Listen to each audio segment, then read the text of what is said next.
Is this working? Can people hear me? Hello, hello, hello. Hello, hello, hello.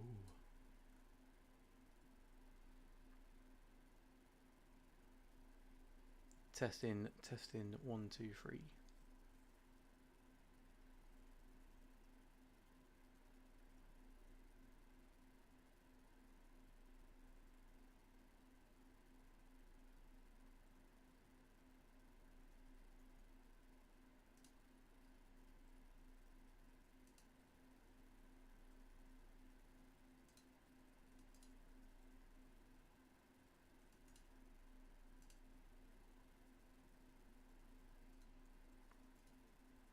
Can anyone hear me? Is anyone here? Can anyone hear me? Is anyone here? Can anyone hear? Right, I've just checked the stream, so hopefully people should be able to hear me. Yo, can you hear me, Benny? Is it alright? Is it too quiet? Is it too loud? Hopefully, hopefully everybody liked the poll. By the way, I haven't checked names, but everybody that clicked on the poll is entered into the giveaway that's happening in a minute. It should be a fun one. I've done it a little bit differently because we had over 111 people enter the giveaway. What I'm going to do for the giveaways, for all the giveaways today, so I was going to do the whole, pop your name in the chat and we'll enter you into the giveaway.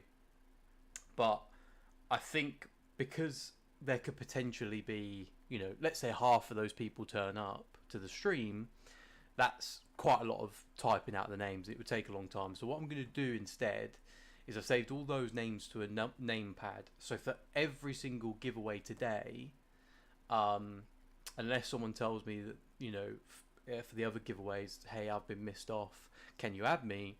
We're just going to use that list to run the to run the giveaways. Just makes it a little bit easier for me, and also a little bit fairer in terms of like making sure everybody gets a chance to get on and have a chance at winning as such. I'm going to give it a couple of minutes. So once it starts, once 10 o'clock hits, I'm going to do a quick run through of what we've set up today. Because we've set up a couple of scenes, which is pretty cool. So you guys will be able to see the isopods. It won't just be staring at the screen you see now. We've also opened it up to guests, so if anyone's okay to join. As people join, they'll take up like, which way does the camera go? That side of the screen, which you'll see anyway. And you should be able to hear them as well. Hopefully that works well. I've not done it before. I've not done like a multi-stream thing. Hopefully it works. I didn't get time to test it, but yeah.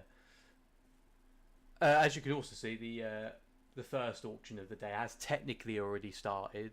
Obviously, it finishes. I just worried if the marble race overran, I might not have time to set the first one up. But yeah, so we've got the Cubaris, and what I'll do actually is show you what I'll show you what we plan. When we finish the marble race, I'll show you, you know, the species and stuff like that. Yeah, let's give it another minute and then we'll put the marble race on. But yeah, sorry, so the other thing, because we've got over 110 people, one race with 110 people isn't massively exciting. And now I only say that because if there's 110 people, the winner is most likely to complete the race in a very, very short period of time. So what we're actually going to do is it's going to be a two-parter. So there's a new feature, well, no, maybe not new, but new to me. There's a new feature on marbles called Battle Royale. So actually what's going to happen first is all of you are going to go into an arena, and basically your marbles are going to fight each other, and you'll see it. It looks, you know, like marbles hitting each other to the death, and then the top 25 people that survive the Battle Royale will then go into the race. And then whoever wins the race gets the actual prize, which is pretty cool. And it just makes it a little bit more fun. And technically, you know, if you didn't win the Battle Royale, it doesn't necessarily matter. You've still got another chance of, you know, winning in the race. All right, cool. Right, it's 10 o'clock now. So let me just show you really quickly what I've got set up today. So I just need to join on my phone so that I can. Okay, so you'll see guests join up here. So obviously we've got this main screen, which is just going to be us talking. So it'll be me talking, and then whoever's, you know, joining us in this left-hand corner, and you'll see the page here. Then we've got our ISO cam.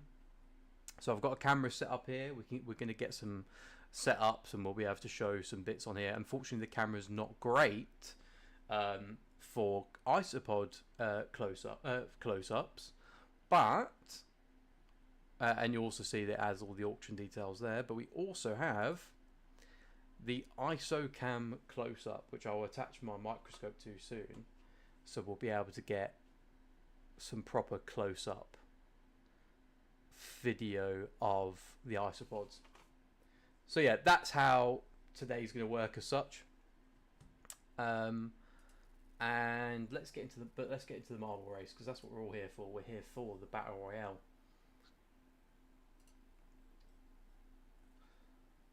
And we're going to do Winter Wonderland, and we have bots, and we have 111 people that have entered.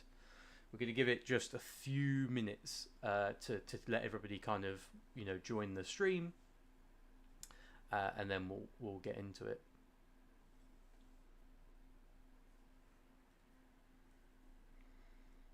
Check my messages, make sure no one's having any issues as well.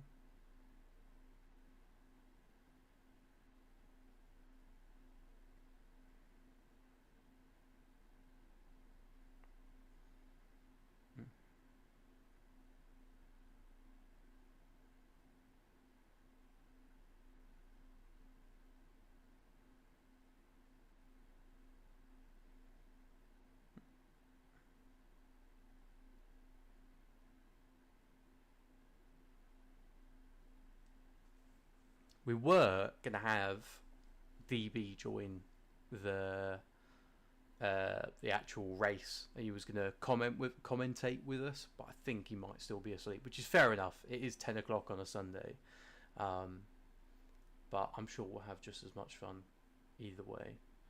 Right. Okay, is everybody ready to get into it? I've picked the Winter Wonderland one because it feels a bit more Christmassy. Oh yeah, that reminds me.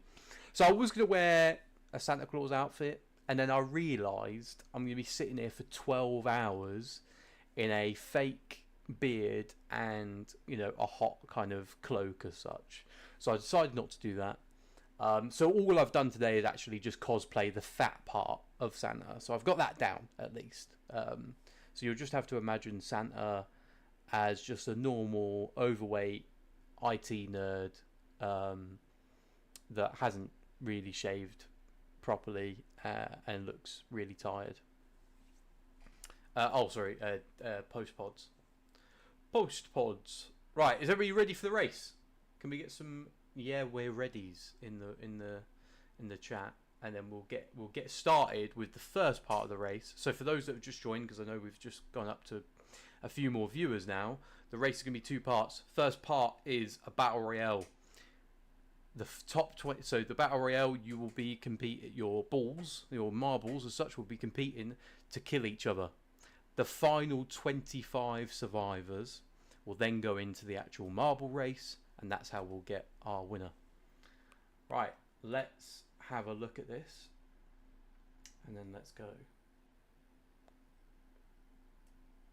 So as you can see, we have got a lot of names here. A lot of names. Let's pick my guess as to who might come in the top 25. So I'm going to go Tracy. Tracy might come in the top 25. Jason, and this person here, Connie. Hopefully, if you're watching, you guys get in the top 25. But let's start this now. Okay, so like I said, this is not the race part. This is literally just you guys are going to be fighting it out, basically whacking each other's balls to try and take off some health. We've already got a couple of deaths here. We've got we're getting loads of deaths. This is an absolute slaughter. Absolute slaughter. Jason's killed 3 people already. Jason's killed 3 people already. We've got Kenny's killed a few. John Owen has killed at least 3 people. So he's an absolute beast for that. But yeah, these are all the dead marble bodies. This one's going a lot faster than before. When I did this testing, it took like 5 minutes for you all to kill each other. But you guys are bloodthirsty today. Amy's on like 0 health. She's still giving it the best she can. Okay, she just walked into a tree. Helen over here kind of trying to just run away from everybody.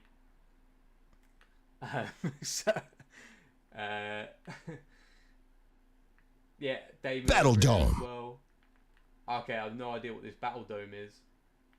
Looks like Courtney and... We got a top 10 situation. Say that name, apologies. Fighting it out. Okay, we've got top 10. So the last people... Battle Dome complete. Emma, Molly, Mabert, Damon Cooper, Amy Geek Goddard. We're down to 4 already. Okay, we need to start getting down here. So Molly's just chilling over there. She's staying out of it. Everybody's on low health. Like I said, last time it took 5 minutes, so you guys are proper bloodthirsty today. Who's going to win? Don't worry, if you came top 25, you'll still be entered into the main race. Okay, we have a winner. Davis won the battle royale part at least. But like I said, top 25 gets you into the actual final race.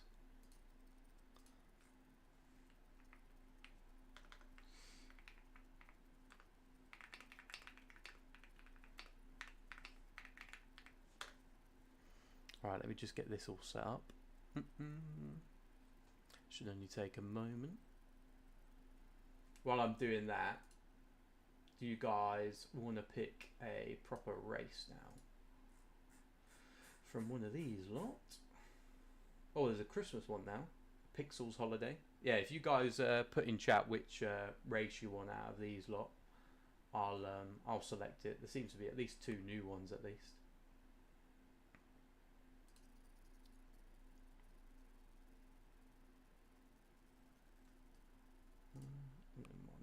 Let's add names. So let's clear that. Open top 25.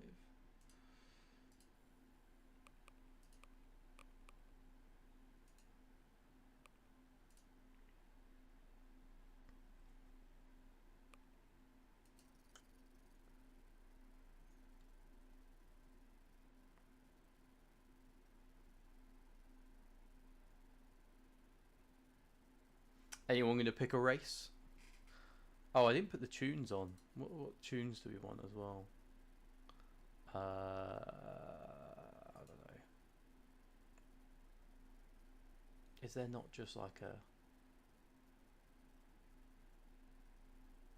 Is there not a good playlist anyone can suggest? Like top hits? I don't know. Do we want music? Do we want Christmas music? I don't know if we do. I don't know if we do. Let's just do top hits 2010 to 2020. I won't have it too loud. Let's do that. Hello. Well, you've missed the first part, Jazz. So there was a battle royale at first. 111 entries. So we've got ourselves down to the final 25 now. So hopefully you're part of that. If not, unfortunate, it was probably John Owen that killed your ball. Or Patrick or something like that. Can we get someone to choose the race? The marble race? If you should be able to see it, yeah. Should we do one of the new ones, like the Pixels Holiday or something like that? Would certainly be on brand.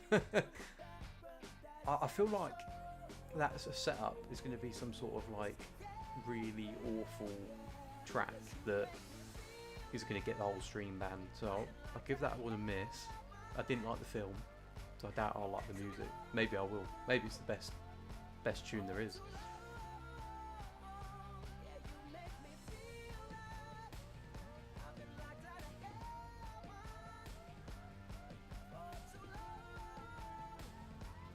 So none of you feel like being useful and choosing a map. I'm sorely upset. I'm sorely upset. Come on. Should we do Good Mad City, Marble Factory, Christmas Morning, Mountain Pass, Pixels Holiday, which Pixels Holiday looks pretty good. Or one of the other ones we've already done before.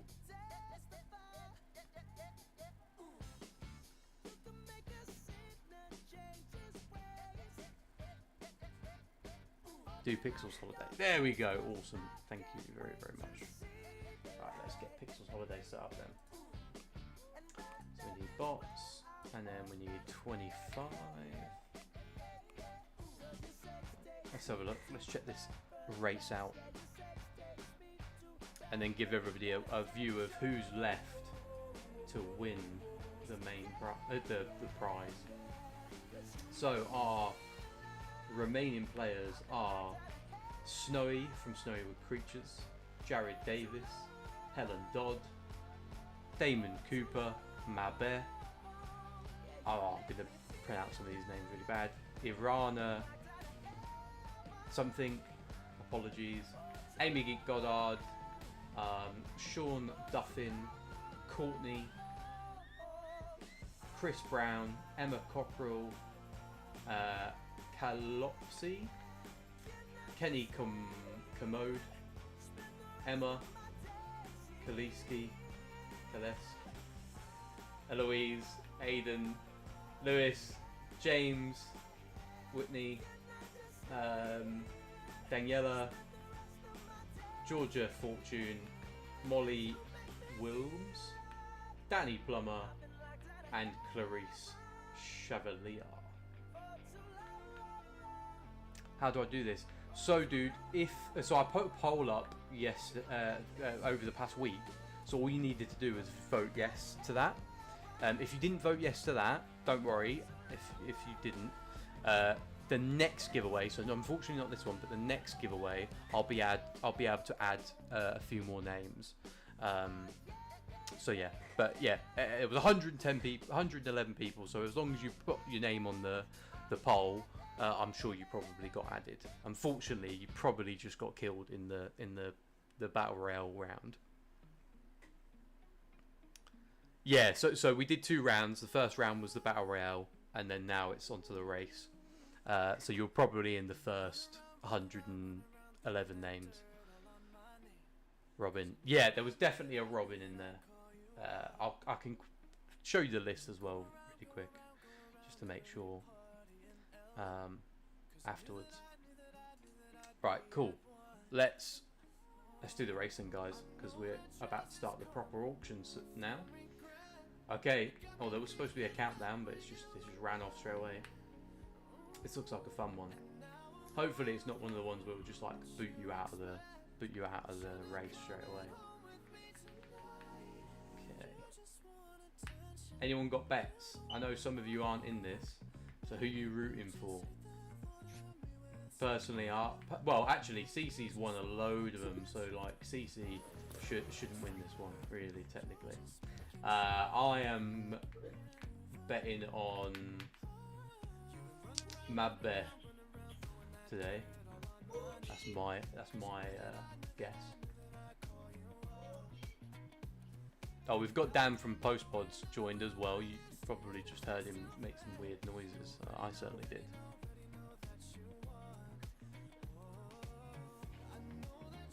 Okay, Aiden has been yeeted off the map. Oh, it is one of those where you can get yeeted off the map. So Aiden is just falling to his death endlessly. So is Molly. Okay, we've got Georgia. So we've got Lewis in the front. I can't even see Lewis. So we got Georgina or Georgia, Courtney, Lewis, Snowy, and Kenny in top 5 places. Are you guys all excited for Christmas? I certainly am. Okay, Lewis is going straight down the middle. Absolute rebel. Hey Dan, we're just finishing up the marble. Well, we're not finishing up the marble race just now. Oh, actually, it might be. I don't know. Lewis has just sped run the whole thing. So we've got Lewis, Georgina, Courtney. Emma's yeeted off the map as well. Oh, okay, it looks like Lewis might be caught in this weird ball thing. Oh, here we go. Apologies, I haven't got the energy I usually have for these ones, guys. I am super tired. Okay, it looks like we... Does that mean... Yeah, it looks like Georgina has won it. So let's see. Let's see though who comes in for the rest of the race. So we've got Georgina that's won it. Georgina Fortune. If you're watching, I will message you. If you entered on Facebook, I'll message you on Facebook, WhatsApp, Instagram.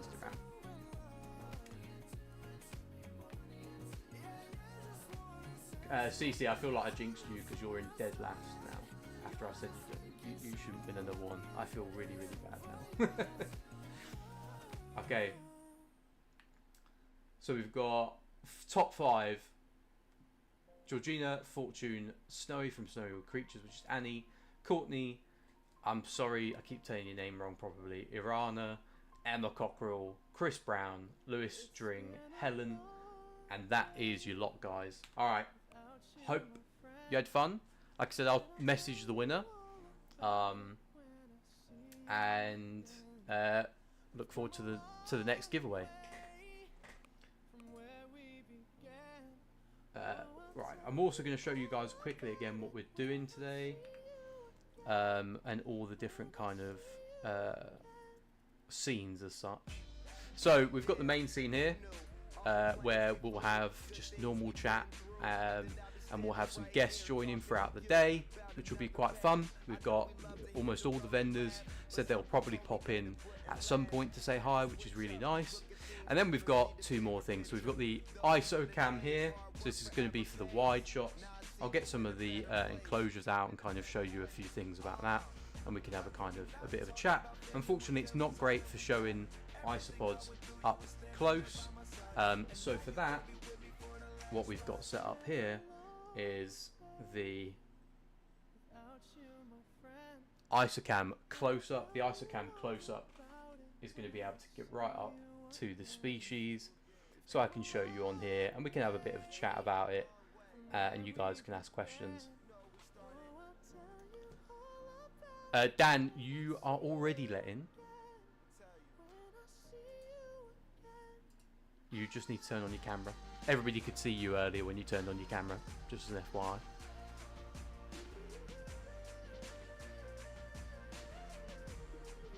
Embarrassing. Sorry, mate. It's alright. Oh, I'll put you on both things now. This is going to make a noise. There now.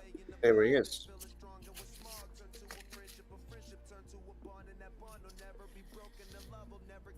There we go. Hello, Dan. Cheers for joining us. Can you hear me? Oh, I don't know if you can hear me.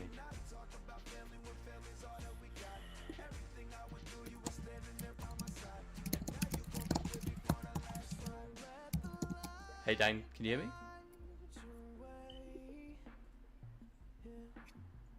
Hello? Hello? I can hear you now, mate. Ah, perfect. Cool.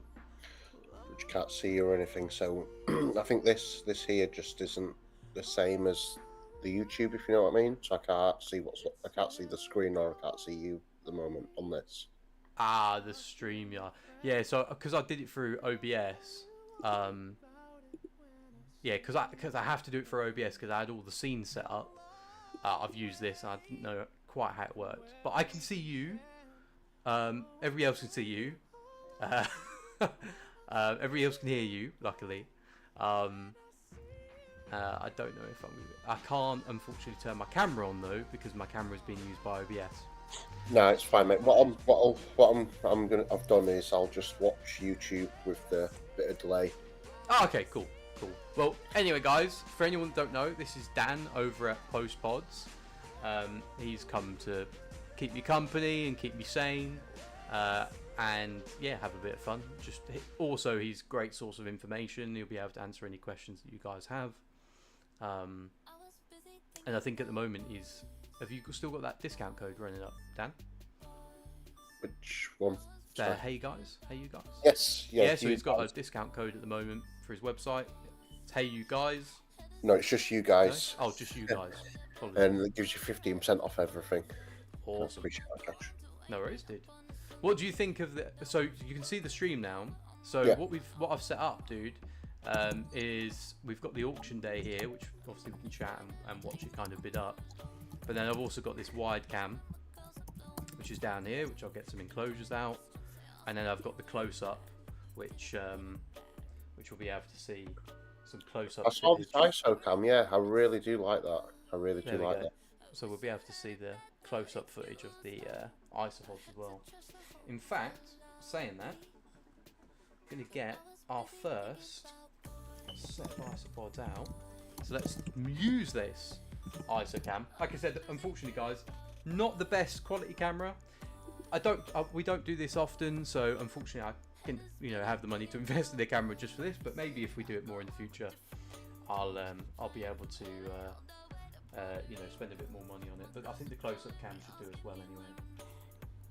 So what I'm actually going to do is let's get two species out. There's my pot of tweezers.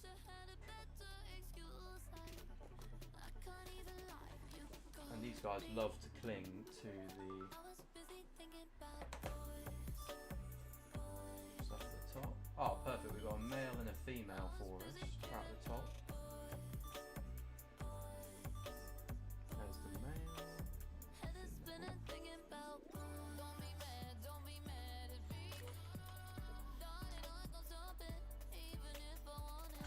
So as you can see, guys, I know it's not the best quality.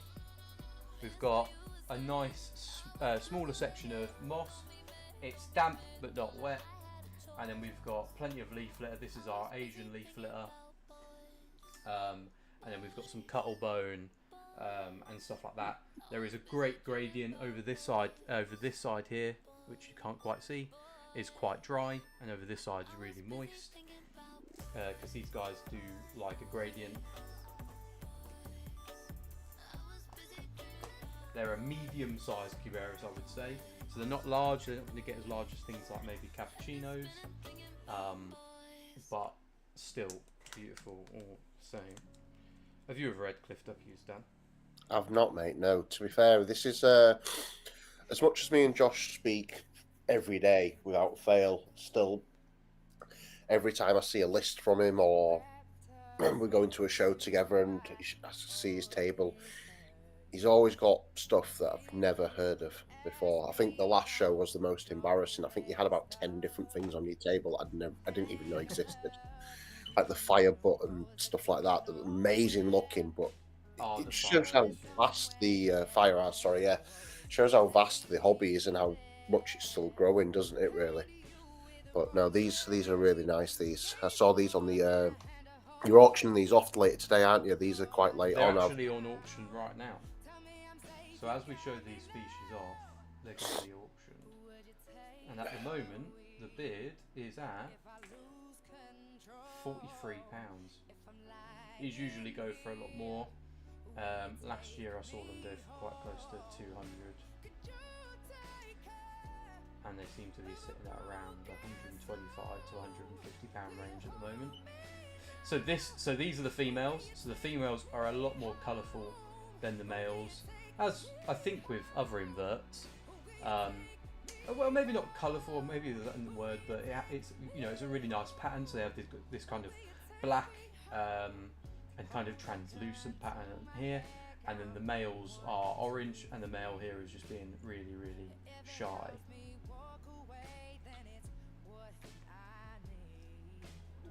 But yeah, really nice. They've got some cool orange antenna. This one's actually pregnant. I don't know if anyone saw that when it was laying on its backside. Oh, by the way, this is a prototype of a new photo tray, by the way. A lot more natural. And doesn't actually have anything here. Spike was amazed at your photo trays. He came up and showed me them at the last show. He was really, really happy with those. Yeah, he actually ended up buying 4 of them, which was really nice. Because to be honest, I don't sell them very often. They're cool little things, but I think it's one of those where you kind of, until you see it in person, you probably don't think it might be, as worth it as it truly is. But yeah, once he got a chance to kind of see him in person, he was like, "Oh yeah, I'll use those." No, it's just a good set. It's just a good and easy setting. I think that's the main thing. Need to get. Actually, I'll speak to you later. But yeah, I got all of those. The leaves I got off you the other week, and then also the lotus pods. Found a home for them all, so I need to actually buy some more. Never a bad thing, but no, it's all good. But no, them lotus pods that you sell are amazing. Like, they're the same price as most other people's, if anything a little bit cheaper, but yours are a lot bigger. So I noticed that you could split them in 2, but then also I'd started to do that tip that you told me, where you cut off the bottom, so then it's like a cave system it makes. It's a really, really good shout there, mate. To be honest, dude, I didn't do anything special. I just got them like that. To be honest, if anyone wants some massively large lotus pods, let me know. They're not my favourite, just because I have 3 litre bra plus, but for people like Dan and other people where they keep their isopods in things maybe a little bit bigger than me, is that going to focus? These guys, as you can tell, are really quite active. And once you get them going, I would say quite prolific. The babies stay tiny for quite a while, but then once they actually start growing, I would say these ones down here are probably around a year old. But yeah, the babies kind of hide away from the light. I want to see if I can get a good cork bark flip without them all running away. Should we do this smaller cork bark first? Yeah, let's do that. So as you can see, quite good numbers here. As everybody knows, I'm a bit of a hoarder, so I wait quite a while before I can sell. Before I sell anything. So yeah, I would say. Oh, is it going to focus? Yeah, quite a few, and a lot of females. The ratio of females is really high in this to males. Now that's just one of the cork barks. I'm not going to flip both because I don't want to disturb them too much. But yeah, I would say a really good species. Once you get them going, I would say medium kind of reproductive rate. I find them to reproduce similar to the oysters, so large brood sizes, and around, I would say, from each of your clutches of babies, which they do let off quite a few. I'd say probably around 20. You're looking at a good 50% survival rate, which I think is for most rare species is really good, and it might be even more. And obviously, as I've added things such like the Asian leaf litter and changing my foods up and stuff, you know, that survival rate is going up and up and up. Right, we've got 30 seconds left of the auction. We're currently at 46, I think. Let me just refresh this. Currently at £46 with Patrick McGrath. And then next up, I think we've got Borneo Zebra. I can't even remember what the agenda is for today.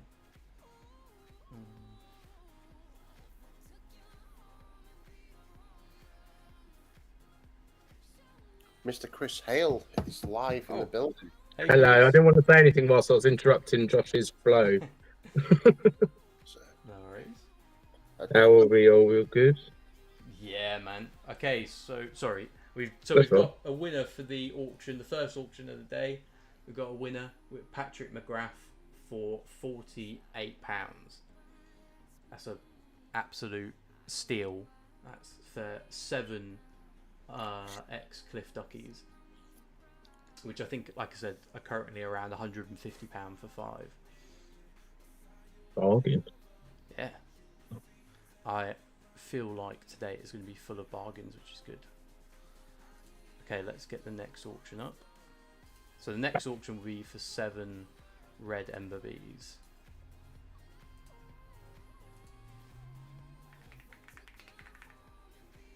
I have to be careful with money because I spent too much on tables. Yeah, it was a killer, wasn't it? Oh, Chris, I was in the office on Friday for not my normal work, of course, and some of the guys were like, "Oh, we're gonna go to the pub after. Is that all right?" I was like, "Yeah, cool, but I have to be on my phone at this certain time." Mm. They were like, "Why?" And I was trying to explain to them, "Look, I need to buy these tables for the bug show. They're in really high demand," and they thought I was kind of taking the mick. And then, yeah, I ended up missing out on Taunton and Barnsley, even though I got onto them as quick as I could. But I don't get Taunton. Taunton was the one that everyone struggled with Taunton. Yeah, it seems it, doesn't it? Is it a small show? Even people who got in quite early on. Yeah, sorry, my parrot's having a... I wondered what was happening then. Interference? My parrot's having a tantrum because I haven't let him out yet. Yeah. Yeah, I got two tables for each of the rest. Excellent. And my only, again, I'm not moaning at all, but Barnsley is the one that I'm like, oh, wish I didn't like that the most because it's the closest show. It's like 40 minutes door to door. No. But it's fine. It's fine. Yeah. Well, hopefully, I mean, I'm guessing you're on the waiting list. I haven't even bothered messaging him because I know how I speak to Luke quite regular, but I know how busy he is, so I thought I'd leave it a few days to kind of just die down and get sorted, and then I'll speak to him. Yeah. But, you know, we'll see how it goes. We'll see how it goes. Yeah, fingers crossed that we do get to him. That'd be good.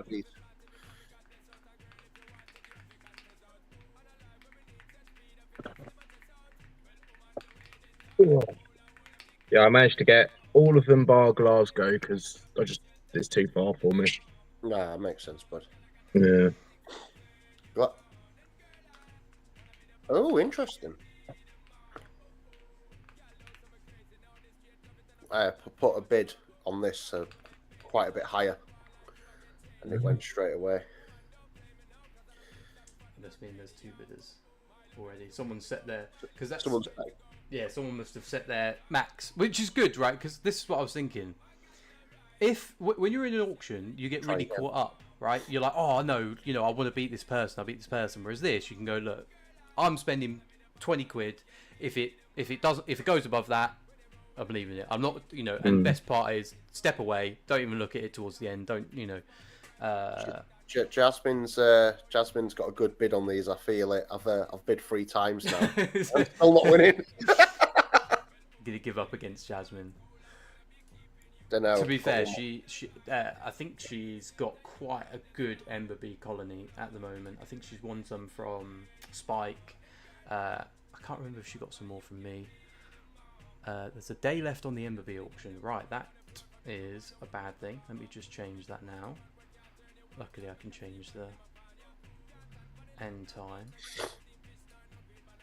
7th update auction. There we go. Hopefully, that doesn't reset anything.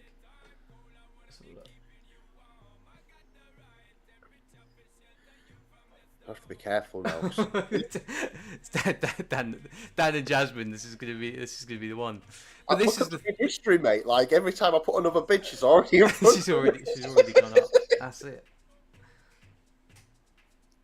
This is another good thing as well, because people said before, they were like, oh well, I can't snipe anymore. You kind of can. It's just you can't do it in the exact same way.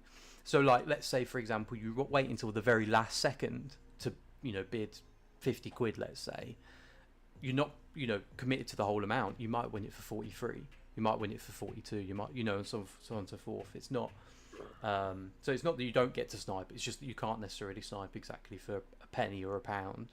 To just beat the last person, it has to be like a clear win. The Ember Bee Reds at the show, I wish I'd taken more. If I took more Ember Bee Reds, I would have done really well at Southampton, because I had the Ember Bee Reds, I had 1 pot of yellows, I had the high colours, which obviously people all wanted, but I wasn't selling those really. And then just, you know, normal Ember Bees as such. And every single person wanted the Reds. They are nice. You can't really tell it until you see them in person. The photo's not great. Oh, I didn't bring any Ardentiella up with me, by the way, guys, because the tubs are just really big. Like, you should see the amount of tubs I've got next to me, so I won't be able to show them on the close-up. But yeah. Oh, shit, I need to put the cliff duckies away before they get too stressed. I also, for some reason, brought up 3 or 4 tubs of the crabbies. I don't know why. I'm not going to be showing them all. How many tubs have you got of crabbies? 4 or 5. Jesus. I've got a couple of small tubs. I've got a massive tub. The massive tub is just full of like babies and juvies, though. There's hundreds and hundreds. Oh, Robin's overtook Jasmine. Oh. It's happened. To be fair, well, actually, Robin is still. Jasmine is still the highest bidder. It basically, Robin would have to bid an extra £1 to beat her. It's literally the only. They've both got the same bid at the moment. They've both got the same bid, so it would go to whoever is currently, you know, whoever put the £50 first as such. So it's literally the only it's the only glitch, and I just couldn't fix it in time. It's really complex to try and feed back the highest. I guess the good thing is though, like the time on the left is there, so you can still see that the person who bid it first. Do you know what I mean? So you can still see even on the record that from the bid history that Jasmine bid the 51st. Exactly. That's why I've put it down to milliseconds, because yeah. if you're sniping at the last second, I can imagine a lot of people might put the exact same amount, because, you know, as humans, we fall into patterns. We might go 55, you know, we might pick a 7 or a 3 or whatever. So you'll probably bid the same amount. So I've got the milliseconds. It will go to whoever, whoever bid that amount first. Robin's taking your advice, Josh. You should put an extra quid in. There we go. There we go. I got my heart going. Feeding lightning huntsman slings, and one nearly just got out. Oh, well, that's like Jeremy, didn't he accidentally, like, not let one out, but he let one out in the car park? Oh yeah, it was a BTS last year. Yeah, they managed to get it. It just ran under the car. I'm going to try and make you guys a tiny bit bigger. Make you bigger and drag you a bit up here. Ooh. There we go, tiny bit bigger. I've got a face for radio, Josh, so not too big, please. Hey Josh, you've lost you sold your piano. Yeah. So, do you know what? I did actually have a piano that I sold. I brought a piano. I spent a load of money on lessons. I got to a point where I could start playing a few songs, and then I fell into a different hobby and sold the piano for like a lot less than I paid, which really annoyed me. Well, I had to sell the piano because I was moving. It wasn't a grand piano though. It was like, I think I probably spent about 100 quid on it. Like, I'm making it sound like it was like a big fancy thing. It really wasn't. It was. You're a keyboard. No, that's it. Sorry, it was a keyboard. Not It's a little Hello Kitty keyboard about that big. yeah, exactly. You've all caught me out. People roundabouts, kid-sized grand pianos. Yeah. Let's see how much they bid. So Peppa Pig's first piano. Yeah. Josh only grew out of it last year. I still have a bottle. Yeah, Jazz. So basically, what you're describing there is exactly how an eBay auction works. So when you bid on something on eBay, the only difference is actually that it doesn't tell you that you're well, it does tell you the winner, but it tells you in a different way. So when you bid, so let's say on eBay, Chris had bid 50 quid for, I don't know, a pack of Pokemon cards. And it's, you know, it's currently at 10 quid. When you bid 25, it will say that you're not the winner, and then you'll have to keep bidding until you are the winner. That's basically a replication of how eBay works. The only difference is you can see the person's name here, which hopefully no one's just trying to like beat another person just because they see their name, which I don't think they would. But yeah, it's just the same. When it really matters is more towards the end of the auction anyway. And you'll see throughout the day, I think probably most people are awake and they're ready and they're hyped. Throughout the day, you'll see a lot more people put their bids in towards, you know, the last minute, which means if you've already set your max bid and no one's matched that, they're not going to be able to catch up. We've got a new max bidder. We've got Tom. We've got Tom. Tom's just overtaken. What's the bid at? It's 50. 56. For 7 Ember Bees. For 7 red Ember Bees, yeah. Red Ember Bees, they're nice. Yeah, it's pretty good. It's better than the Cliff Duckies. I would have rather get a bit more for the Cliff Duckies, to be honest. I'll make sure, by the way, the winner will get a mix of male and females as well. And yes, I will. Literally, you can ask any questions. If I don't have the answer, these guys will have the answer. It's kind of what I'm here for throughout the day. Obviously, I've also got the other cams to kind of show off. You know, we've got the top-down cam to show off the enclosures, and then we've got the close-up cam as well. So you'll be able to see them you know, a bit more in person. Current bid is, so I suppose it's fair to let them know they're not the winner. Yeah, unfortunately, Jazz. Unfortunately, I think that if we didn't let them know they weren't the winner, they would never know to bid. Which I know that you probably wanted to win this one, so it does suck. But I'm sure, I can't remember if we've got Ember Bees more than once today. I think we have. I think we've got normal Ember Bees coming up, which I don't actually have. Pretty much, I think I've got like 20 or 30 adults and maybe about 50 or 60 babies of the like black ones, and that's not these. So the ones that are coming up are actually going to be all full bar color ones, which is, you know, again, nice. Yeah. And knowing Josh's isopods probably all pregnant as well. Oh well, to be honest, it's like, so this is really important thing, and this is like a warning as such to anyone, and we've all had crashes. There does become a point where splitting them out next week is not good enough, and I've had that with my tricolors. I must have had 400 or so tricolors, and I just kept saying, yeah, I'll split them out next week. I had 2 tubs anyway. I'll split them out next week, and unfortunately the tub with the majority of the adults, because I try and split the adults and the juvies out just because, you know, the adults take up more space. And yeah, the tub with most of the adults had some crashes, had some deaths, spiked ammonia, and then by the time I next looked in the tub, I was down to about 50 tricolors. So it is seriously important with Ardentiella, well, any species, to upgrade them early, you know, especially your rare stuff. The armor deliriums and things like that seem to deal with things a bit better, and I think that might be because they're a bit more cannibalistic, so they're probably eating the remains before they kind of go like moldy and stuff. I think crabbies are quite forgiving.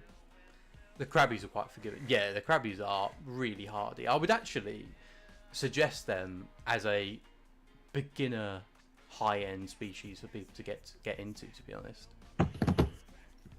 So I've heard from a few people, they've allowed them to go a little bit drier, and they've been okay. We've got a winner. We've got Jasmine for £62. Pretty good deal. Pretty good deal. I think they're about 60 or 70 for 5, so, you know, you're getting a few free there. So Jasmine, I'll message you and we'll sort all that out. Oh, by the way, guys, payment details are all, like, payment options and details are all in the description. You can do it online, you can do it offline, etc., etc. Do as you kind of will, but I'll contact everybody at the end of the day anyway, once I've got it all kind of ran up. The normal Ember Bees are 11.15 as well, guys. There's 7 of those as well, so that'll run from 11.15 to 11.30. That's the normal Ember Bees, and that's the 7 count is that. So only half an hour till then. Yes. But now we've got Borneo Zebra, I believe, Joshua. Yeah. 25. Yeah, so the Borneo Zebras, again, like, so what, a year ago, so they came into the UK about 2 or 3 years ago. Anthony and Isaacin got them first, and to be honest, hadn't really seen them for sale. But so I got them, yeah, about a year ago, maybe a bit more, and Jesus Christ, these guys just pump babies out. So they were about 125 when I first got into them. And they're at 100 on the website right now, but as I just haven't updated that price yet. So just to be completely, I can't think of the word, you know, honest, I would actually price them at more about the £50 range, and that's what I'll be reducing them down to anyway, because they do breed really, really well. Not many other people have got them. They're a really cool isopod. I'll show them off in a second. So let me get this auction created. We'll get a close-up of them. They're really silvery as well. And I've got about 4 tubs of these as well now.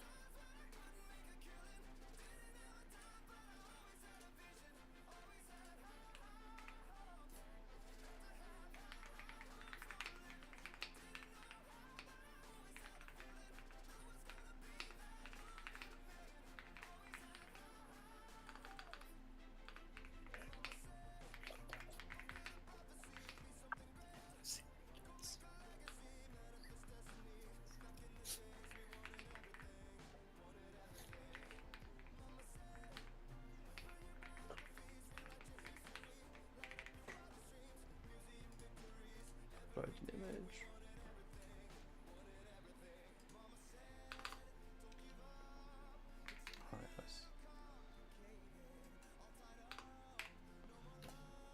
Alright, so let's set the starting price at what a 5 count costs.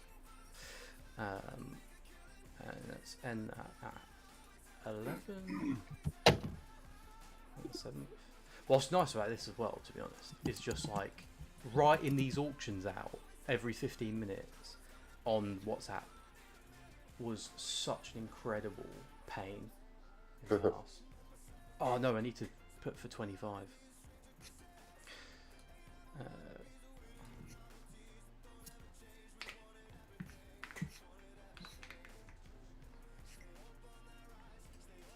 Alright, let's get some of these wide cameras on here.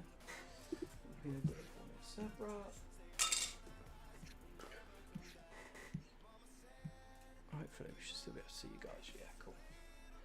Right, so these guys really like a range. I'm actually testing, so I've got one tub that's really dry, one tub that's really moist. They don't seem to care at all. You can't quite see because it's blurry, but this specific tub, moss side, cork bark, Asian leaf litter, which they do go through really, really fast. And if you could see what I see, you can see them all munching on it. You know, same bits. It's really not much of a difference. If you're able to actually see all of my tubs, you will see which tubs are drier, but it's hard to kind of show you guys.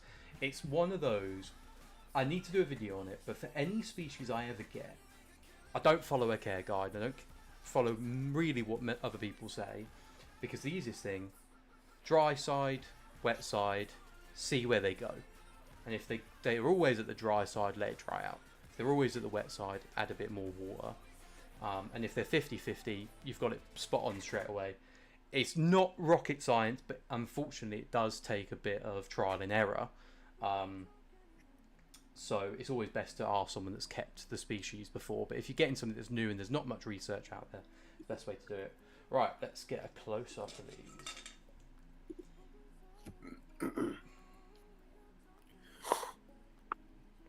Close-up cam. So these are obviously the smaller babies. If we go underneath, they're absolutely beautiful, like silver colour as well. See if we can get some lighting on that. Where's my lighting thing gone? There it is.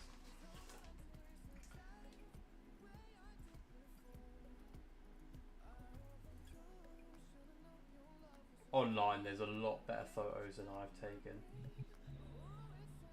These are like the pedigree version of the normal zebras.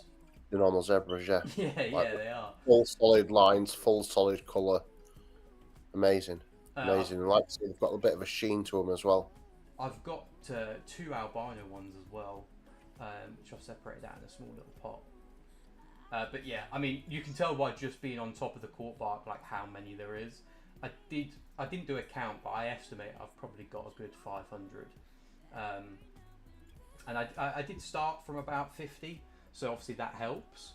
But I mean, to get to 500 in like a year, I think that probably answers most people's questions as to how fast they breed.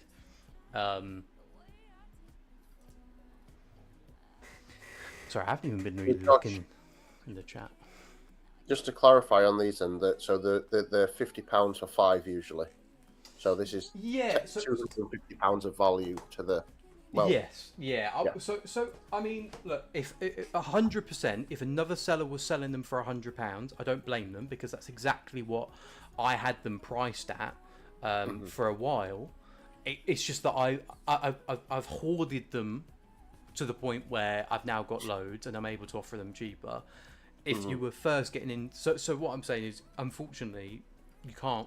I wouldn't compare myself to other people, because I'll always be more expensive than some, because they might have more than others. But for me, next week, I'll be setting the website price to around £60 to £70 online, and then offline I'll be selling for around 50,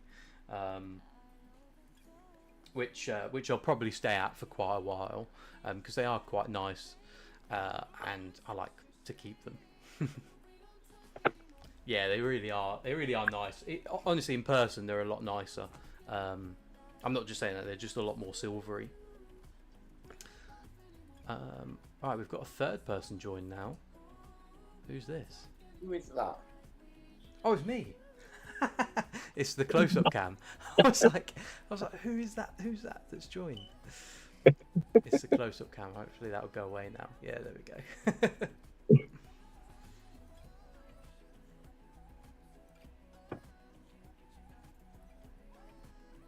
go. Sorry guys, so I didn't actually introduce Chris. So Chris is from Animals Addictive. You would have seen him at a bunch of shows. His table is very diverse, which is great, and it's got everything from inverts to cuddly toys. They've got a really cool I forgot the name of it now, Oogie Boogie, crocheted Oogie Boogie. Yeah, my partner does all the crocheting. Yeah, so it's Chris and his partner that runs the stalls. So obviously go over and say hi. I first met Chris at C's, and he brought Krabby off me at C's, and so now it's not even a year later. It feels like more than a year. Not even a year later. And how are they doing? Doing very well, very, very well. I've had quite a few brews off of them. So, yeah, done fantastic. But it'll be at C's again this year? I will potentially be visiting. I won't be trading. Okay, yeah, same as last year as well then. Yeah. Yeah. Well, to be fair, dude, I'm going to email them tomorrow because, like, you might, because they haven't even let me know if I've got a table yet. They said... Yeah. Well, I already emailed them and they said that I've been put on the waiting list. Yeah, but they said that to all the traders, apparently. Even the ones that had tables before. I don't know. Yeah. We'll see what happens. I mean, we've got plenty of shows lined up for next year. I mean, there's so many shows. Yeah, so definitely going to be a busy one next year. So, yeah, and also Chris has a YouTube channel. I don't do any other social media. I don't know if you have TikTok or anything like that. And that's I've got TikTok. I've got an Instagram. Addictive. Facebook. I'll see if I've got the @ and pull it in the chat quickly. I mean, the YouTube's a bit stale at the moment because I haven't uploaded anything for a long time. Because I haven't had time to, because I've been with all the trading, the inverts, all the animals that we've got. It's kind of good videos on there though. Yeah, the previous videos are good. Like a lot of mystery boxes because I'm addicted to mystery boxes, and other cool things and inverts, like the show videos that I've done in the past. So yeah, hopefully next year I'll get back into doing that kind of stuff. Awesome. Once I've got time. I have noticed that I have completely ignored chat for ages. Let me just send that. Question 1: what's the max number of pods in a 3 litre tub? Honestly, there's no fixed number. It's going to be down to so that tub of Borneo zebras, I've got at least just in that one tub 200 plus, right? But they're a lot smaller and they don't mind being cuddled up. You know, I'm not seeing any aggression. For Porcelio Hoffman Segi, they can fight and they can eat each other. Expansers fight and eat each other, so you might only fit 10 in a 3 litre tub. So unfortunately, it's not a one fits all. But what I would say is that if it's for stuff like cappuccinos, I would say for a 3 litre tub, you're looking at around 50 adults and maybe up to another 50 to 100 juvie/babies. That's your max. And as soon as those juvies start getting larger, you're going to have to upgrade them. So really just kind of 50 adults with a bunch of smaller babies. And that's a medium-sized Cubaris. Like I said, for Porcelio Hoffman Segi, you might only be able to fit 20 or 30. They're not my specialty though. So Chris and Dan might be able to answer better there, because Porcelio I don't do well with at all. I just got them in a big tub, all my different types, and chuck protein in there. They're very protein hungry, I find. Yeah. 75 quid, by the way, at the moment for 25 Borneo zebras.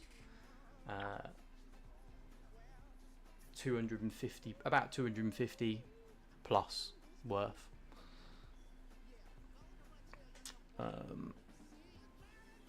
Yeah, so sorry.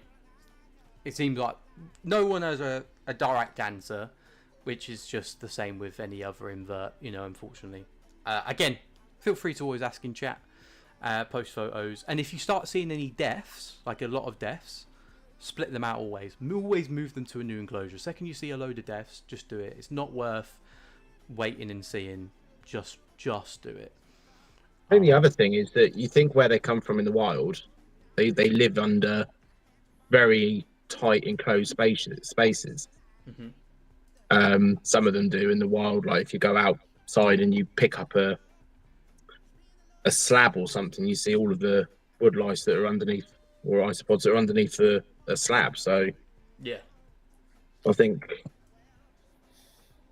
yeah, I mean that's something maybe. Yeah. I've always gone on the bigger side for my tubs anyway. Just to be very transparent with you, makes maintenance for me a little bit easier. So I even for the small accounts, still keep them in generally like 11-litre warm tubs. But I think, you know, like Josh and Chris said there, I think the biggest issue with smaller tubs with a bigger colony is just the quality of what's in the tub. So obviously if you're using, let's say, 3-litre Braplast or even a 1.3, the soil's going to get turned over and become like poor quality a lot quicker. The food is obviously going to go a lot quicker as well. So as long as you're on top of everything else, you know, it's usually not issues. Like Josh said with some of the Porcelios that can be a bit more territorial. Again, as long as there's not a bad male to female ratio in there, it's not too big of an issue. But something that can also help mitigate risk with those is just making sure there's adequate hiding spaces in there, Joe. So the very cheap source of hiding spaces is leaf litter that's not crushed. Put loads of that in so they can hide in between the layers. And then my favourite personally is cork bark. But like Chris said, one of the main issues that you'll have with them fighting is if they are really in need of protein. So by making sure you feed them a decent source of protein once every week, so usually helps with that. You know, whether that's fish flake or peas or, you know, other sources there. You know, there's still quite a variety to go through. Personally, at the moment, I'm really enjoying the Herons branded fish tropical flake. You get it off Amazon on next day delivery. I think you get a kilo for about 12 quid. And that seems to go down a treat. More so than the temperate, like the goldfish flake. So I'm not sure if it's... I'll probably appreciate the makeup if it's different, but I'm not exactly sure why. Sorry. See, for me, I use that stuff. Yeah. And it seems to work. Don't know if you've used that before. So show us again, Chris, sorry. A little feed drawer.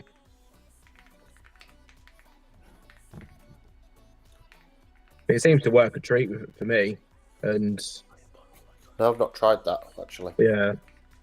But yeah, I use the pond flake from the pond pellets as well, the Tetra ones, yeah. So that makes sense. The pond stuff does go down really well. Yeah. And then something I do as a treat, more so, is the Rapashi stuff. Buy all that off Josh. Josh has now all the Rapashi range in stock on his website, very good prices. And what I do with the Rapashi, specifically in the morning wood, is I don't mix it like it's suggested.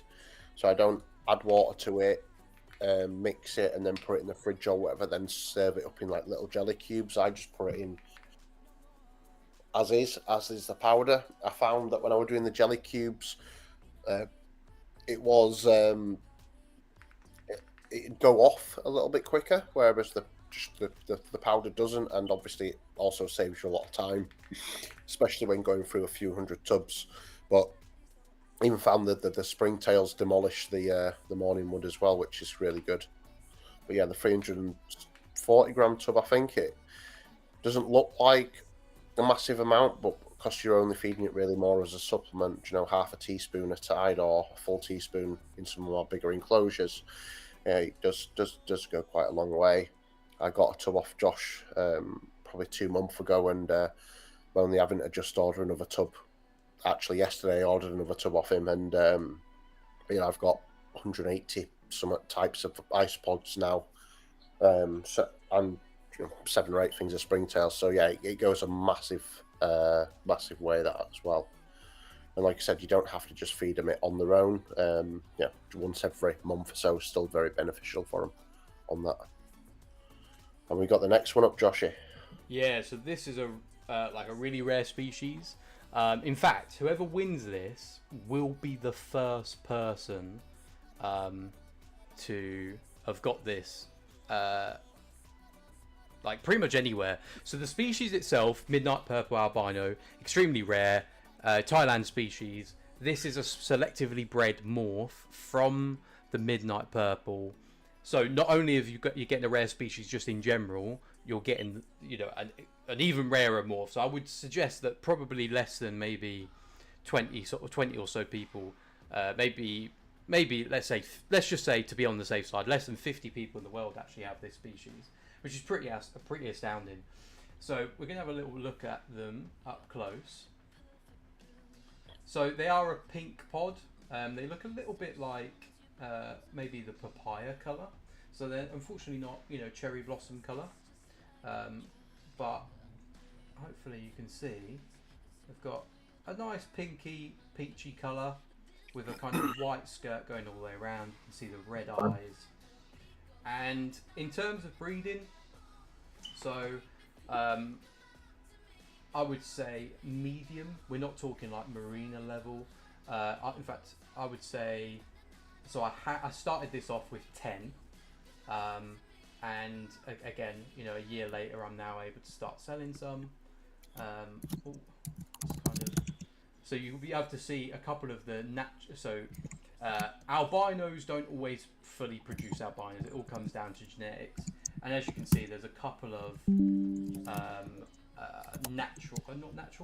wild morphs here. So that is the normal Midnight Purple there compared to the albino. And again, I would say these are medium to large species.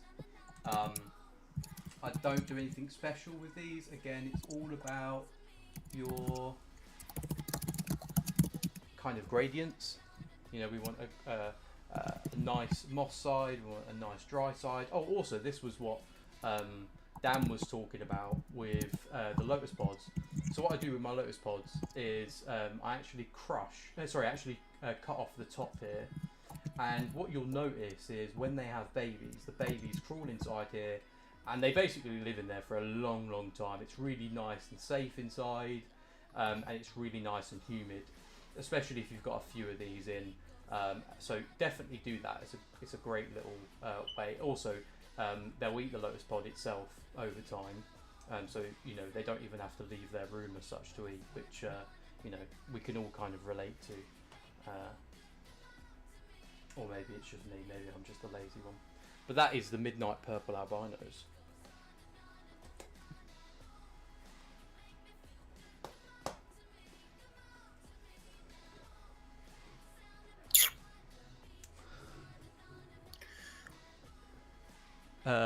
Right, sorry, I've got a few more questions.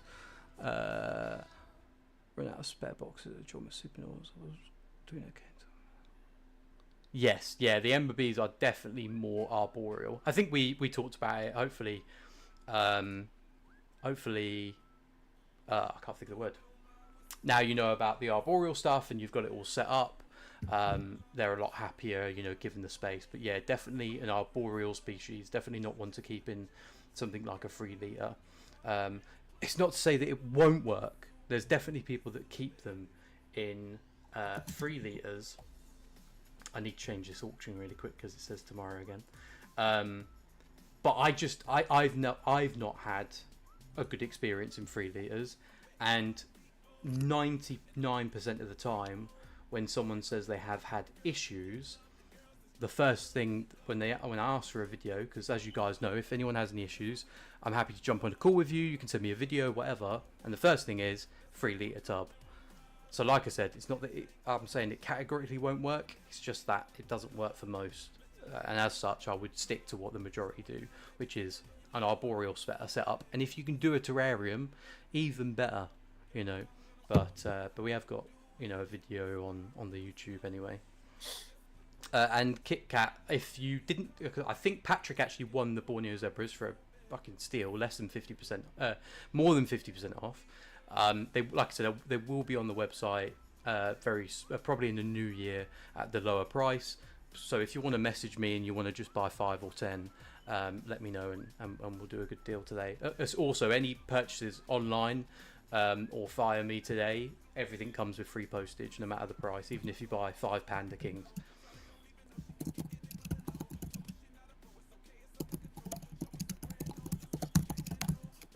Hey Sarita.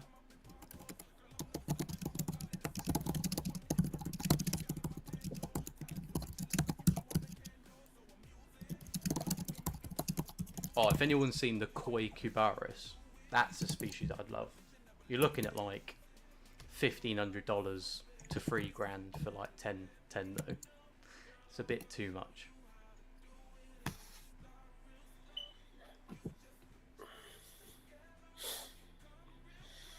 Yeah, basically everything in Japan is well expensive, Dan.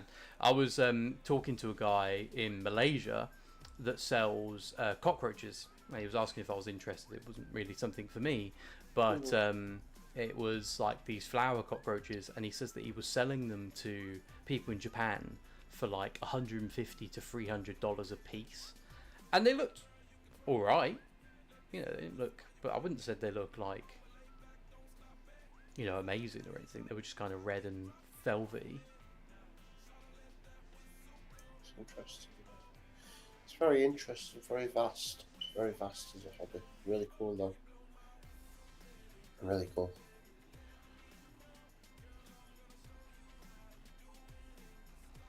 Five minutes left on this, and we've got a new bidder. As John has come in on these. We had Jasmine bid. Oh no, John and Jasmine are the same bid at the moment. John and Jasmine are the same bid. So unless John bids an extra pound or someone else overtakes, it's currently going to be with Jasmine. What's it at? Is that £50 currently? Ah, cheap. Chris is coming in. Chris is coming in. You know, just over 75% off. I wish I could afford it.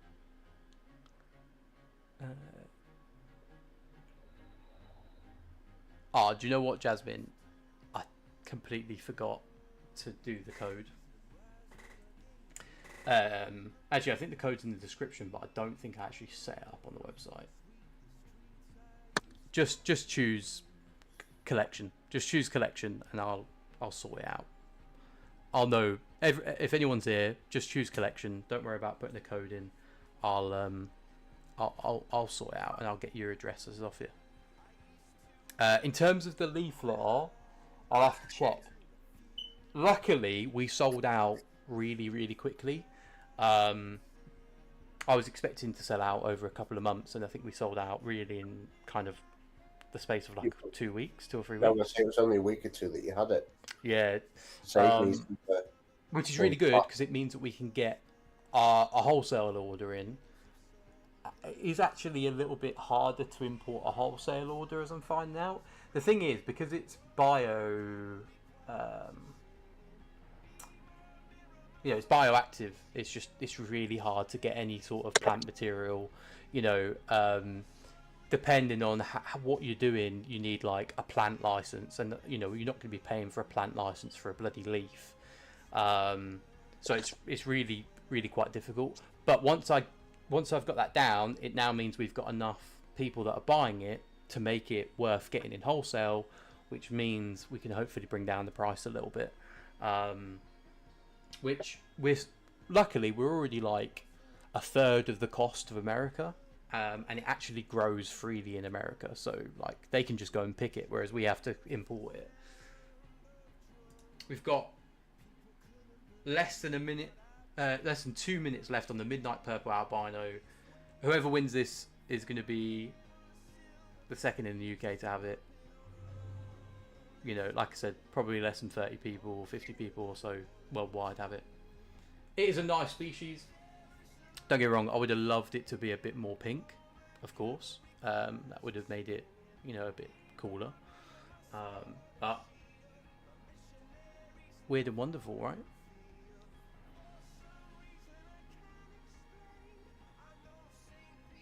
I am very forgetful. I am very forgetful. Well, actually, I just had a lot to do last night. I had to make a lot of changes to the website.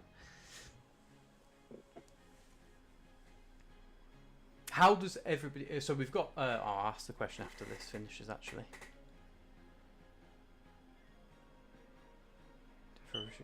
Yeah, it's really difficult. We're finding a completely legal loophole, which is good, because obviously, you know, we're not going to want to be paying fines on leaves like it's not... You know, do you know what I mean? So we're going to be doing that, because it does come down as a herbal remedy. So we're just trying to figure this out. To be honest, it all just comes down to how you package it, and how it's sanitized. You need to make sure that, you know, everything's dead, you know, properly dead, but potentially dried out. So we're just figuring a few things out, but it won't be too long. I promise you guys, we'll get another shipment before January, before the end of January. Right, that has ended. So, Jasmine, well done. Oh no, it was Annie right at the last second. Yeah, it was Annie right at the last second. So, unfortunately, she just sniped that. Annie, well done. You are the winner. And I think next we've just got normal Ember Bees.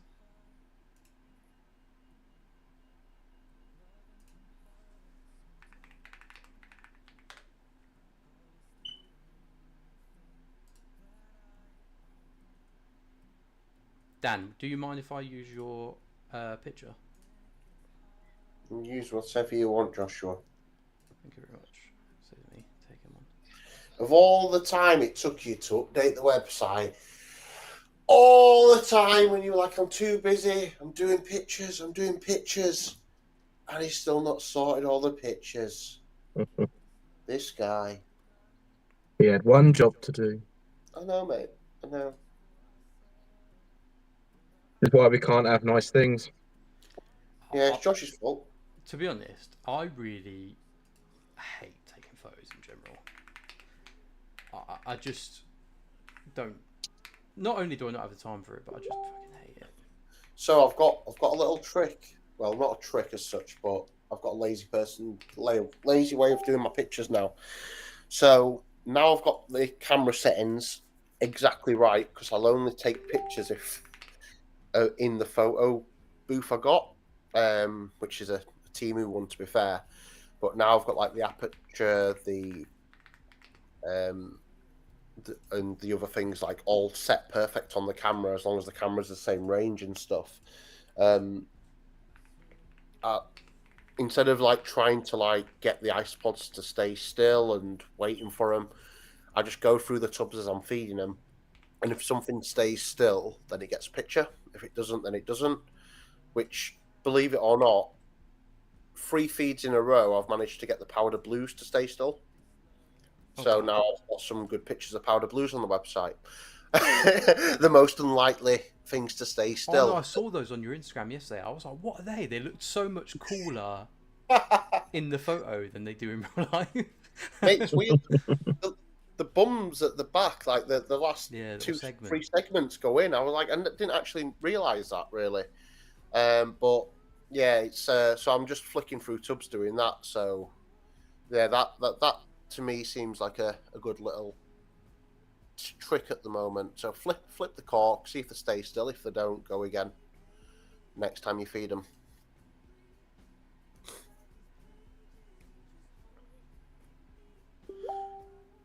But I also just use one group of edit on Photoshop with them, so I just copy and paste the thing as well. So actually editing the pictures literally takes a second because it's just one preset that, to be honest, one of my friends did for me. It now just goes on everything. The only issue is you can't really do white isopods with it because it oversaturates it a bit. But I think he sent me an edit for those as well actually now, so we will see. It's just taking forever. What are you doing? Feeding lightning huntsman. How many you got? I've just done 10 because I'm popping to a reptile shop to drop off 10. I've got 2, 4, 6, 7 more to go. Nice. To be fair, that's the one thing that, like, you know, like the mantises and, you know, anything that you've got to feed individually. Someone said to me recently, they said that they were getting out of isopods and that, you know, it was easier for them to feed these individual things. I was like, I just can't even process that. I couldn't. I honestly, it would take. I feel like it would take me a lot longer to feed 1,000 kind of mantises or 100 mantises than 100 isopod tubs. I guess the difference is there's no guesswork in it. So I guess everyone gets like one locust of the same size, or one cricket, or one fly. Yeah. Whereas the isopods, you've got to scale it up and scale it down, haven't you? And remember. So what I do, if the missus or my little girl's helping me, we'll do like small, medium, or large spoon of the foods. But then obviously I've still got to try and remember who gets what and who eats what. So yeah, I think there is less guesswork, but I think at the same time, I think once it's difficult because we've never done it at scale, and I think maybe once you get into it, you know, if you get one of those sling pot holders, them 3D printed ones, you can have one of those on your desk and just like a cricket water. But what do you, Chris? Do you do just feeds on a certain day, then just water on a certain day? The way I do it, because I've got obviously drops here, I'll do drops one drop one day, another drop the other day, another drop the other day, and then another day I'll do all of the veg stuff. So some of the veg for the isopods I'll do for the snails and other bits and pieces like the cockroaches, and then I'll do my shop, like the trading stuff will be all different because that's where all the slings are. So I'll do that another day, and I'll go through what I've got. I'll probably work through.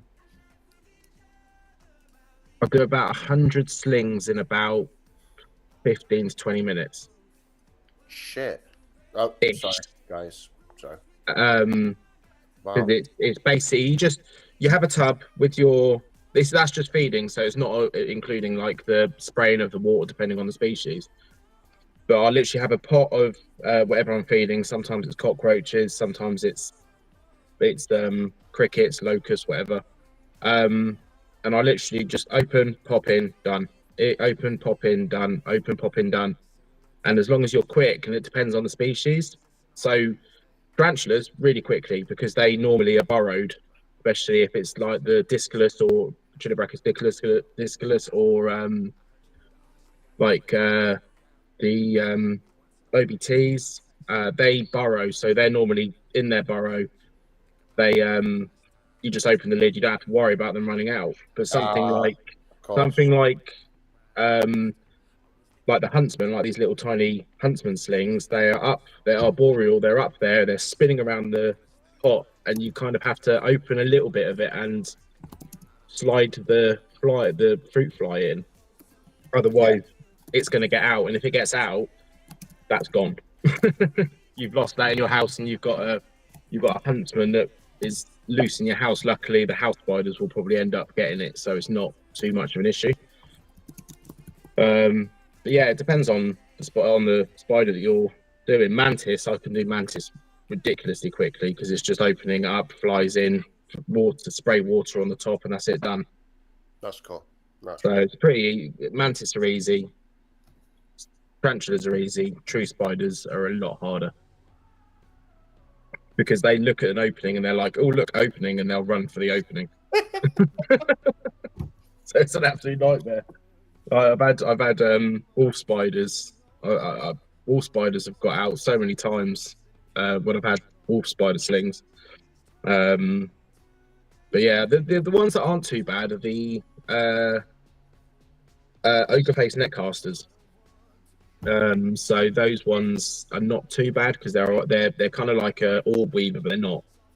Okay. Where they'll stay at a web and they'll stay still. And I've got a tank literally behind the phone with probably about 50 odd slings in it at the moment, newly hatched slings, and yeah, they're easy to feed because I just mass feed them. But I left a little gap in the enclosure a few days ago, and I came into the animal room and there was a whole mass of them above the tank that they had escaped. So anything like that, you leave with the smallest little gap, that's it, they're out. Gone. Yeah. But it's all fun. Back in a sec, guys. I just need to get my charger. Yeah, cool.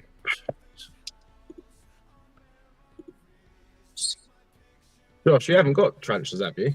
You've got spiders? Yeah, I've got two. I don't know what you call. I don't know the scientific name, but I've got two dwarf tarantulas.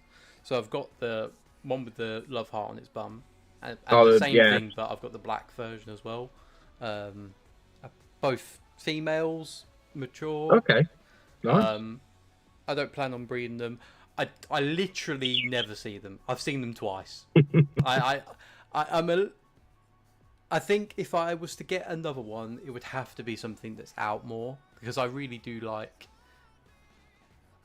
seeing them. The thing is with tarantulas is this is my opinion, tell me if I'm wrong, but I think the reason you guys don't mind not seeing them as much is because usually you have a lot of them, so you might not see them every day, but you'll see one a day, maybe you'll see one out a day, so it kind of like gives you that knowledge. I'm not saying that's the only reason you keep them, but I'm just thinking that's whereas for me, because I've only got two, I'm like, I've seen in maybe a year, I've seen them maybe 4 times. I know it's a burrowing species, don't get me wrong, so that's on me, but equally I'm certainly not going to be prodding and poking them to get them out, which would be bad anyway. I mean, you probably want to go for something like a Hamori, like a Brachypelma Hamori, or a Pulchra Brazilian Black, maybe, because they're always out, and they're quite impressive spiders, especially when they get to adults. What about is it the Jamaican jewel or Caribbean jewel or something like that? It's like a really the jewel, yeah, color or something. Brazilian jewel. Is it whatever the really colourful one is? I think that's probably the only one Serena would allow me to get. So that one, you get that, you're literally going to be buying an enclosure with some dirt in it. You will never see it. Damn. Only at feeding times, because they will build an amazing, really impressive trapdoor, or basically a hide in a cork bark, and they'll make it look like the cork bark. Oh, see, no, but I don't mind that, because like I'll be able to put some stuff just outside of its, trapdoor, and I don't mind that because I'll be able to see it feeding at least, whenever I feed it. These guys, it don't matter. I'll put food in there; they don't come out. The food goes in their hole and they eat it, so I never see them. So I wouldn't mind that too much. But I've heard that they either don't live very long or they're not very easy to keep. So the jewels. Yeah, I think they're they are a bit they're quite delicate. Hence why, I mean, I don't know how many. I think the brood sizes are quite small as well on them. The clutch sizes are quite small, so that's why they're pricey. They are a pricey spider. I think a sling goes for like 75 to 80 quid just for a sling. Like normally slings are more cheap. Sorry? It makes sense though, because they are quite colourful and. Oh yeah, I mean the other ones to get, you've got like the Versapes, which are a very, very colourful arboreal spider. I've got my little sling here, and I see every so often it will kind of run around here, so I will see it. It will come out of its little tube, sort of tube thing that is here. There's a kind of tube nest, like net, yeah, tunnel, and it will then run around. It will come out of there and run around every so often, which is kind of cool. Yeah, they're a colourful one. Or the other one, if you want arboreal, is the versicolor. Yeah. Okay. I'll have a look at those. Yeah, versicolors are really cool when they do come out. We've got less than a minute, by the way, guys. Currently, Helen Fletcher is the winner. Hey, Wendy. Oh, by the way, guys, Beanie 1 is my missus. You'll see her at shows as well. So she's going to be doing... I don't know how many shows she's going to be doing with us next year, but she's going to be doing hopefully all of them. And she absolutely loves inverts. She really, really loves picking up the crystal boxes from Amy as well at the shows. But yeah, that's Serena. So when I say Serena, that's who it is. She's called Beanie 1 on there. Got to train Serena up a little bit though. I didn't expect how manic it gets with 2 tables. Yeah, I couldn't have done it without Aaron at this show. So it gets very, very manic. Who's also, depending on where you are, if you're anywhere near the spider shop tables, yeah. So we've got Jasmine for 7 Ember Bees for 57. It's a pretty good deal. It's not bad. Good. It's not bad at all. Right, let's get... So next up, guys, is a beginner mystery box. If you're not a beginner, try and leave it to the beginners. I know it's hard sometimes, but I think. But let's maybe try and leave at least one of them to proper beginners. So it's a £50 mystery box. It's going to contain a lot of low-end species. I'm going to try and maybe do a couple of genuses. I guess it will depend, but it's not going to be. It's really not. Anything but a beginner mystery box. It will be all low-end species. Don't want anyone to be disappointed when I send it and it's not rubber duckies or anything like that. It's going to be, you know, zebras, St. Lucia, magic potions, stuff like that. You know, it's going to be maybe pineapples. So yeah, just as a heads up, that's how it is. Let's get that up now.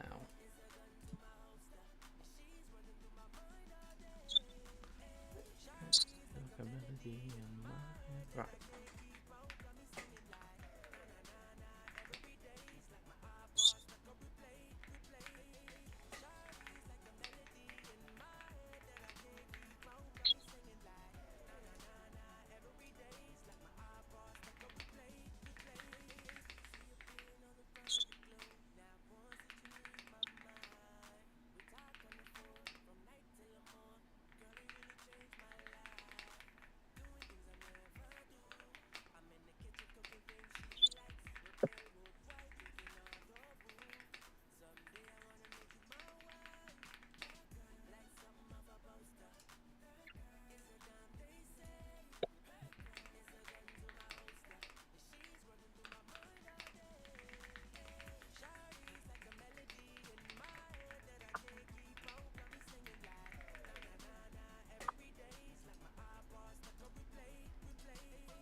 Right, back in a second, George. No worries, dude.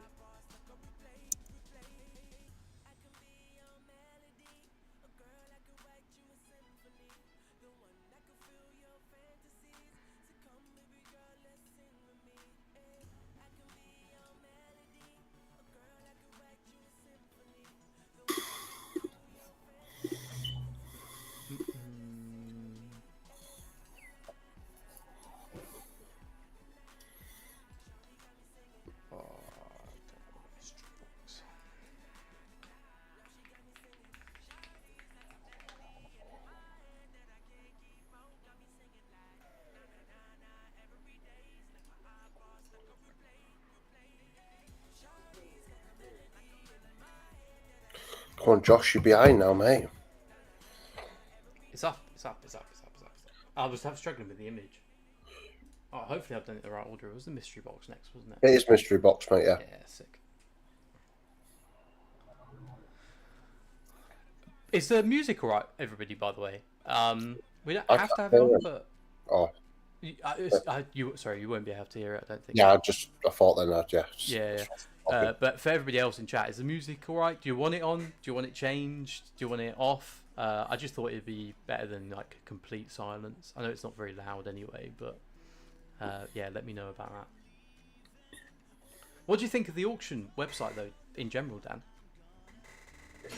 I do really like it. You know, it's clean. It's works well. I think it saves you as well getting lost in chat, because I sometimes, especially if you're busy, I've messed up a few times on auctions over the past few weeks where you don't have chance or time to read for everything, but obviously you're interested in the auction, so you go off the price that you think it's at, but because of all the chat, it ends up not being the price. Mm-hmm. So I sometimes put a bid that's lower than the current. So this is obviously very clear, very transparent, and also I think what's nice on this is it's not. Sometimes people say, "Oh, clocks are different," like on an iPhone and Android or whatever, whereas this, it's, I guess, just universal. You know, everyone's got the same timer ticking down, so that takes the guesswork out of it as well. But no, I like the max bid thing, because sometimes I've overbid on stuff as well when I've been too busy, and I'm like, I really want to win it, but I'm at work or I'm busy with a little or something on the weekend, so I'll put my max bid straight away. And I know sometimes people say, oh, it takes the fun out of it if someone just puts a big bid up straight away, whereas this allows it to be still have that gamification of to bidding up on people. But like you say, with the eBay way, you've got your max bid set. And I used to find the max bid was one of the only ways that I'd ever win on eBay, especially for stuff that the little girl wanted. People would sit on it for the last few minutes, and it's very difficult to do, especially trying to time it right. You must be the most hydrated person ever, Josh. Oh, I've always got these big bowls, man. I'll drink 2 of these a day. You fish bowls that you drink, cocktails. About 4 to 5 litres of water I'll drink a day. And he spends about 7 hours in the toilet. Yeah. You'll actually notice I don't go to the toilet much. It's just very long. People like to know that. Really long peas. I don't think anyone needs to know that, mate. No. Yeah, Yeah. No. Not deep into night now. But yeah, Dan. What you said, like a couple of things that, like with just auctions in general, is you can't please everybody. Right, that's the first thing, and that's what I realised. Like, so when we did, the auction and we do the screenshots, then we have people upset because people are sniping too much and they're really just putting the extra pound in at the very, they've got their phones exactly lined up to, the person and, all of this stuff. And then you have people that are like, well, we don't like the minute thing where it resets the timer, which I completely understand, because 1, it means the auction goes on for ages. And 2, it's literally just like, could be, continuously just get an extra pound. Whereas this is like completely agnostic.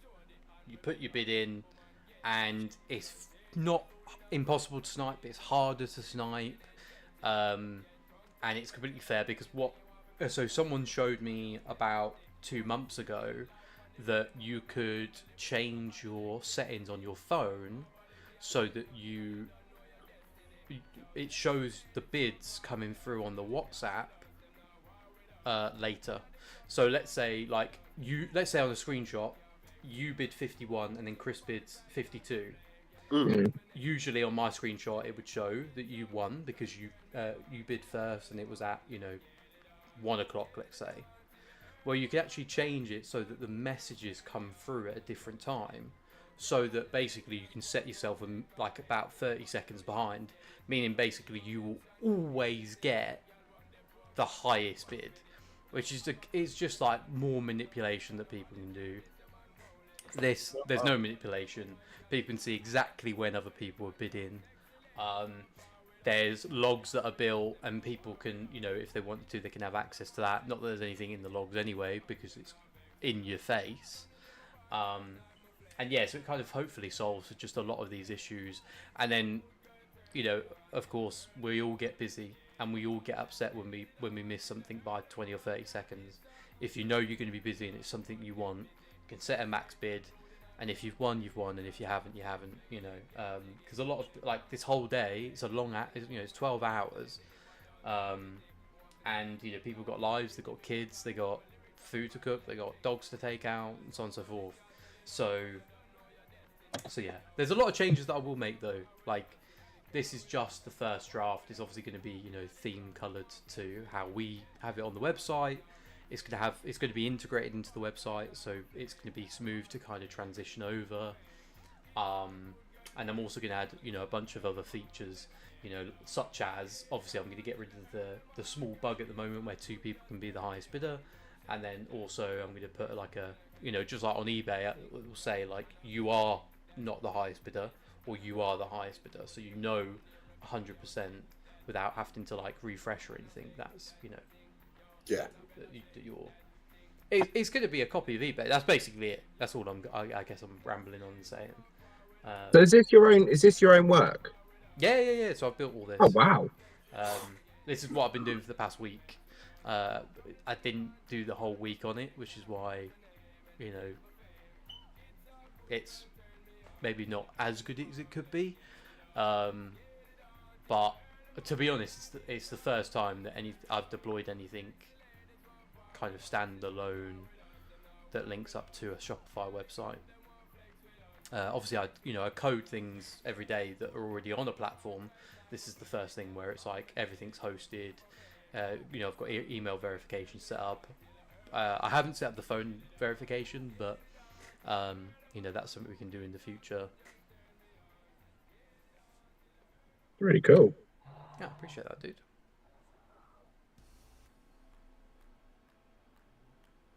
It's so hard to resist bidding right now. Well, I did look at it. I was like, "Oh, no, beginners, don't want to take it away." Yeah, I mean, we've got some higher end mystery boxes later in the day. Anyway, we've got like £100 one and stuff like that. This is a great idea. Thanks for setting it up. No worries. Like, I want to do something fun for everybody. I want to keep it fair for everybody. That's the thing. I won't please everybody, but this is how it's already been done for eBay for what, 20 years.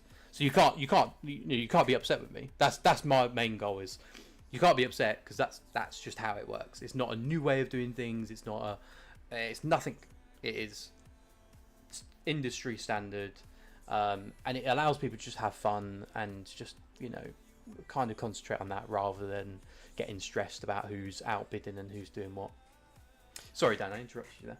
No, mate, it's cool. No. I was just saying it's cool to see that the mystery boxes are like attracting different people. So the people I've seen on the bid history here haven't, I don't think, apologies if you have, but I don't think I've seen these names on the previous auctions. So, like you say, it's nice to provide that variety, and these people are maybe getting into ice pods or prefer the more beginner species. So it's it's cool to see different names that come in for different auctions. Yeah, that's the other thing, because it's not in a group, right? You haven't got, because like the thing is, groups are very controversial. Yeah, there's people feel like there's cliques. People don't like to be in groups. People just don't want to be in groups. You know, they don't want people to know their numbers because WhatsApp gives out their number instantly. A million different things. This is completely online. It's anonymous to an extent. Obviously, you've got your first and last name, but no one's, you know, no one's got your number. No one's got any of your details, except for, you know, me, that obviously needs to contact you to send stuff. So it just allows people to get on without having to sign up for a group, without having to worry about being in a clique or getting loads of text messages or anything. And what I've so from doing this last time for our giveaway, we had something around 40 entries. This time we had 111. And as for sign-ups, I can tell you how many users we've actually had sign up. So we've got 65 unique users on the auction, signed up to the auction day today. So that's pretty good. Like, and I don't recognise a lot of the names at all.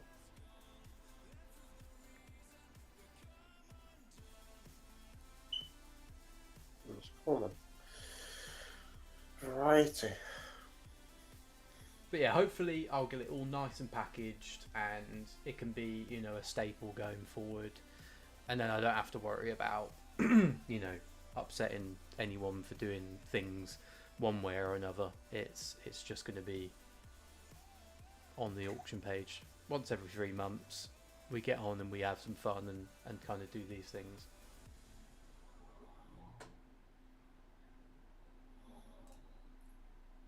Also, if you wanted to do things that weren't just isopods, do other stuff. Yeah, it can On there for anything. Yeah.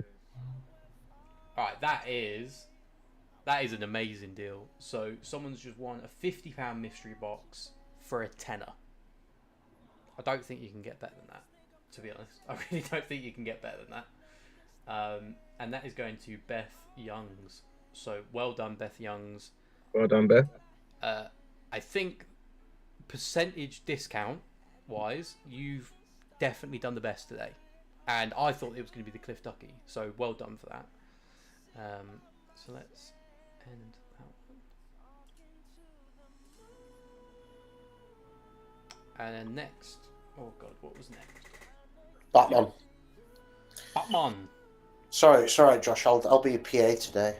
You're a star, man. I appreciate that. Yeah, don't ask me to. I'll balls it all up. Right. 7 times. So you had music on when we first came on. You guys can't hear it, unfortunately, because I've not used the because I know you guys use StreamYard, but because of how I've got all of the the different scenes set up and stuff like that, I've not Oh, yeah. able to use that. You're right. Yeah. What's up?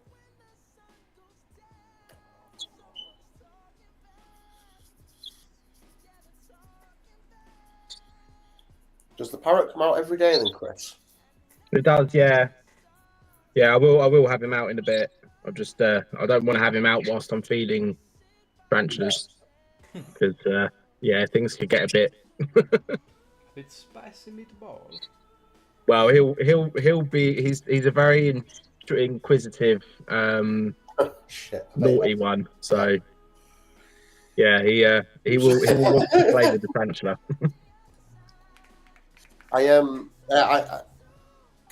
Honestly, kudos to you on the parrot front. I mean, parrot, something I really looked into during lockdown, because I was living on my own at the time, and the little one was only here on weekends, like a proper companion.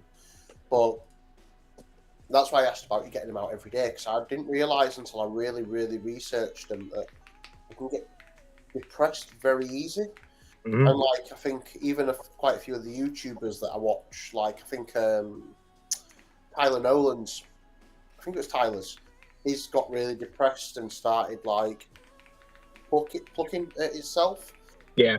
And he ended up having to like get to have like medication and stuff. It's one of the issues, I guess, with how intelligent it is as an animal, isn't it? Because it needs that stimulation, it needs constant, So that's cool that you make the time every day, man. Kudos to you. I mean, it is hard work. It is a lot, because it's like having a kid, a child. Yeah, 100%. So it's kind of it's a lot of work, and Shushu is very naughty. He wants to play with things that he's not allowed to. And I used to have a piercing here, and every time I had him out, he would grab that piercing and yank it.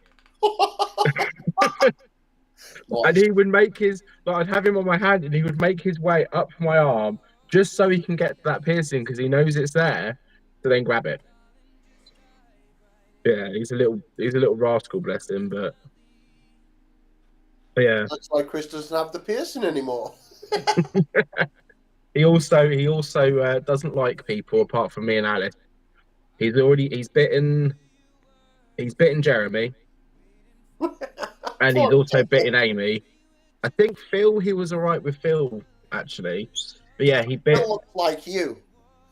Yeah, that might be it. But then again, our cat. So when Jeremy stayed over this year, actually, just before Taunton show, Jeremy stayed over here. Whilst Jeremy was asleep in the living room, Bright bit him. So my cat just bit him. It's sleep. Yeah, and then I locked Jeremy in the living room when I went to bed, and he needed the loo. Bless him. Oh, we've got somebody new on the chat. Oh, hello. No, it's. Oh yeah, we have. Hello. Oh, it's Annie. This is Annie from Snowy Wood Creatures. Hello. Annie, nice to meet you. I'm just showing off the Batmans at the moment. It's not focusing. Come on, man. I've had to do it. There we go. So those aren't as big as they get. I would actually say that's a young adult, to be honest. They do get quite large. Quite a prolific species. Yes, I'm wondering if I should just take this light off. off. Yeah, I think the light adds too much glare to it.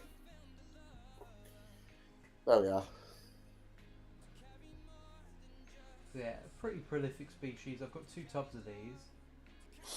They get quite large. I would say they're not as large as most Fillipinodillo, but still a good 2+ centimeters. And they prefer it very, very damp. Well, not very, very damp. They just prefer it. I would say if you've kept Cubaris rubber duckies, they love the exact same environment. So if you can keep them like that, then they'll thank you very, very much. Breeding rate's pretty good. I started with 20 from Anthony a very long time ago now, and yeah, obviously got enough to sell.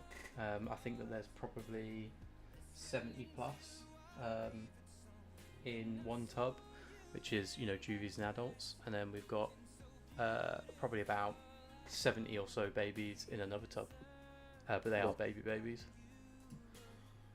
Baby babies. Baby babies. I want my baby. Ribs. How many? So Annie is from Snowy Wood Creatures. I'll put a YouTube down there in a second. New to the isopod world, I would say. As in, nearly a year. Nearly a year.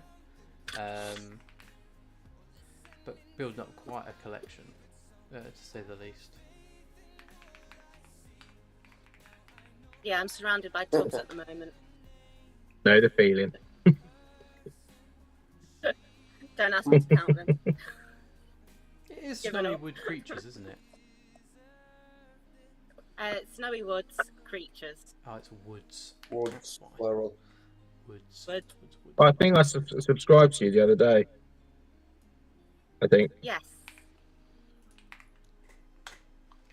So Annie's got a bunch of really, really high quality videos. I hope that she continues to make them for a long while. She's got a good couple of videos on soil substrates as well as some rarer species, but it's a real mix. On Annie's, she's got the Porcelios, you've got the Cannonballs, Cubaris.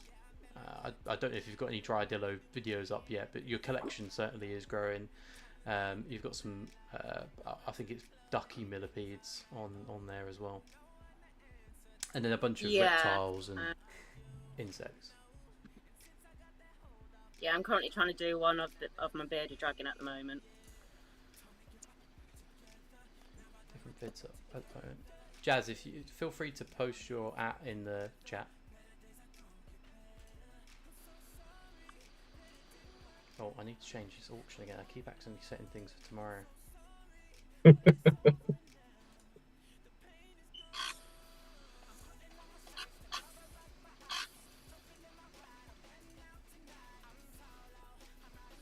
So we've got less than 5 minutes on the Batmans. Usually around £150. They were 200 at the start of the year. So £50 is currently, what's that, 66% off, is it? I don't know. It's a fair chunk. It's a fair chunk.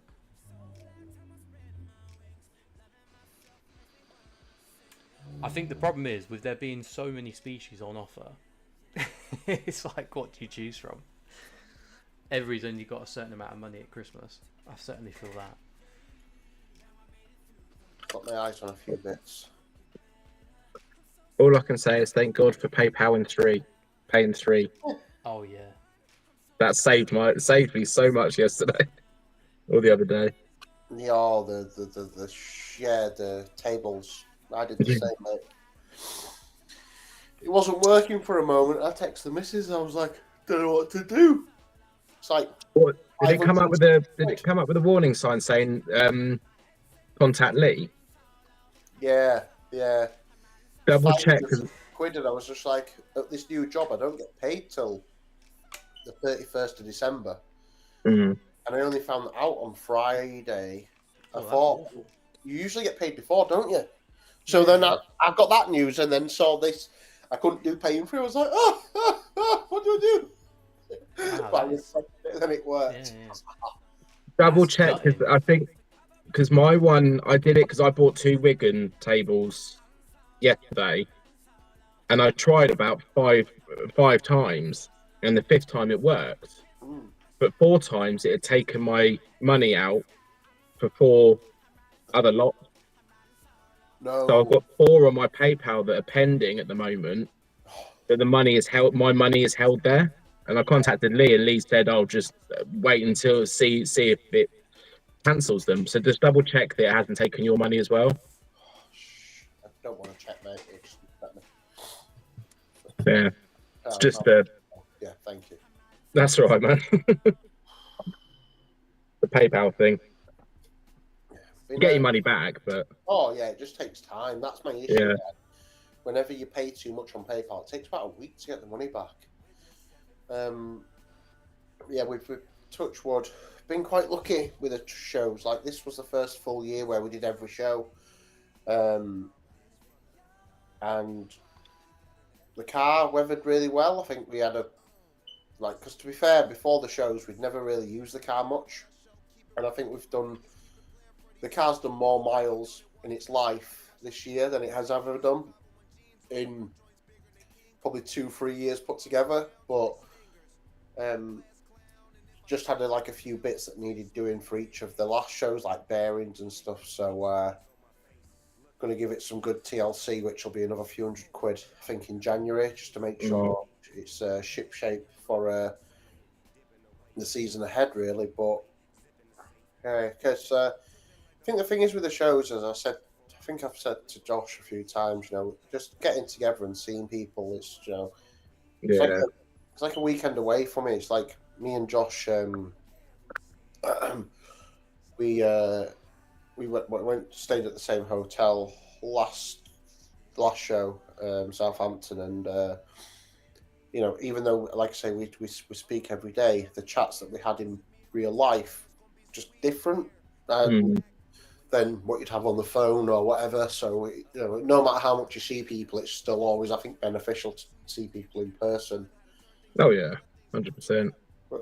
Gosh, these 2 Batman, the Batman then, 7 count, £50 bid. Yeah, 2 minutes to go. was kind of being quiet about it because I kind of just hope that no one bids and then I can just keep them. I love them, so. There's one species today which, like, I don't know what I'm going to do because I'm going to have to set quite a high reserve because to be honest, I don't really want to sell them. And also they were expensive just to get in the first place, but also they're just really nice. You've got 3 things that I want today. No, you haven't. You've got 4. I've just seen something else. So I'm gonna have to be selective how I play today. 3 of the 4 things I already have. I just want more blood, and I've never sold 1 or 2 of them. But yeah, you've got to. I think a few people might be doing the same as me, waiting out. Because I saw the chats. A few people are wanting the cherry blossoms and the other stuff, and I know that you'll have 1 or 2 people that hold back right till the end, and then bid 600-800 quid on that double value mystery box at the end. Oh, that one's going to be dangerous. I mean, how much was it before? Was it grand? The thing is, as long as it doesn't go to, the reason I did unlimited and I didn't put a thing on it is because I know it's Christmas, so it would be extremely unlikely that someone's putting as much as they have before. But yeah, the very first one was a £4,000 mystery box, so they paid £2,000 for it and they got double value, and they got more than £4,000 worth. Tom picked that up, and I'm sure you can ask him. He was blown away by what I gave him. There was absolutely no misses. Every single thing, he was just like bang, bang, bang. That's amazing. That's amazing. That's amazing. Because when someone's spending that much money, I think it's well deserved to get. Proud of. Yeah. 100%. Oh no, I think someone bid on the Batman's last minute. That was fucking Tom. That was literally the guy we're talking about. Tom. No. Jinxed it. Right, okay. Well, nice. Batman's gone. That is, so it's about £150 for 5. So, probably like 200 quid. So 50 quid for 200 quid's worth of isopods. This is again why we only do this once every 3 months. Like I could not do this on a regular basis. It's also why I can't run auctions every day because I have to save them for today. Really. Let's go back to here. So next, okay, what's up next, Dan? What is up next, Joshua? Crazy Horse? It is Crazy Horse, 7 counts. Oh. And then after that, you've got Godzilla.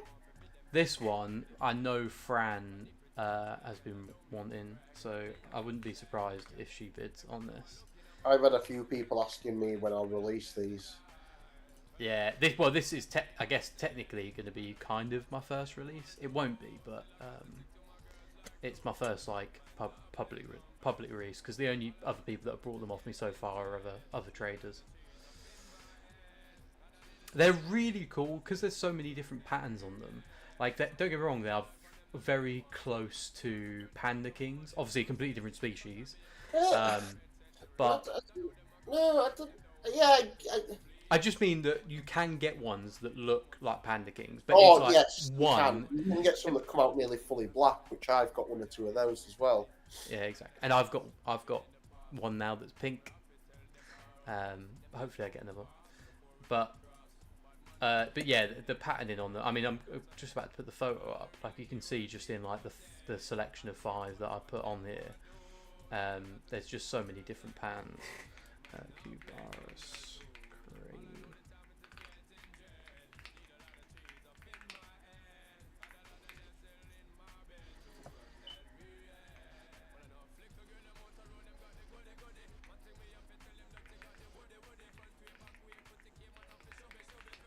What's your favourite species so far you've got, Annie?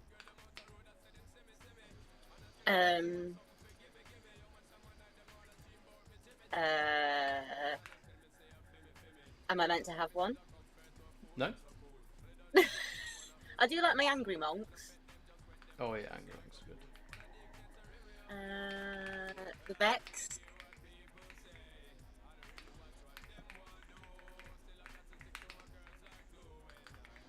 Have you got Vex, Chris? No. I think that'll be, if you like the Crabbies, I think that'll be a next one for you. And luckily they're because they've produced just as well as the Crabbies. You can get them at a pretty good price now. Yeah. Yeah, for me at the moment, it's kind of, I haven't been buying as much high-end isopods because I've been buying stock for trading. Oh yeah. So all the money that I've been making on the table has been going back on the table for more inverts, like more planters and stuff. Also, feeding the other half with a lot of wool for her crocheting and stuff.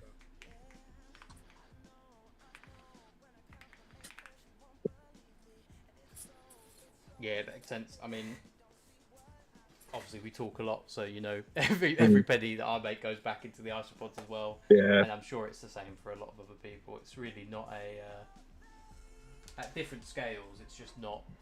It's not really a business that really makes you anything, because you're just constantly reinvesting. But it allows us to get the things that we want. That's the main thing. Like our payment is being able to do this, you know, and get some cool species that maybe other people couldn't get, and share it with other people as well.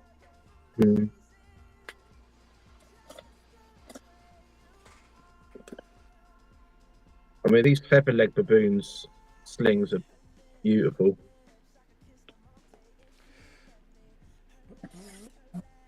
Very attractive slings.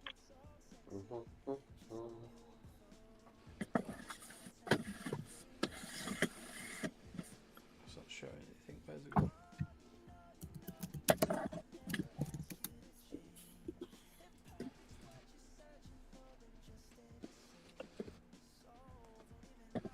What's going on?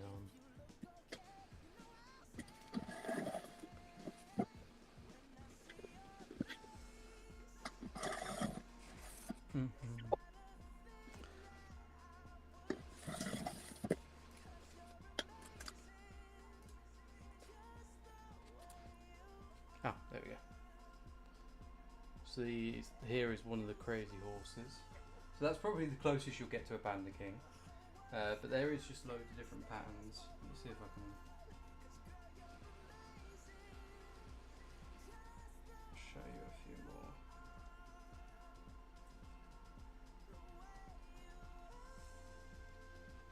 And they also get a little bit larger than Panda Kings, as you can kind of see here.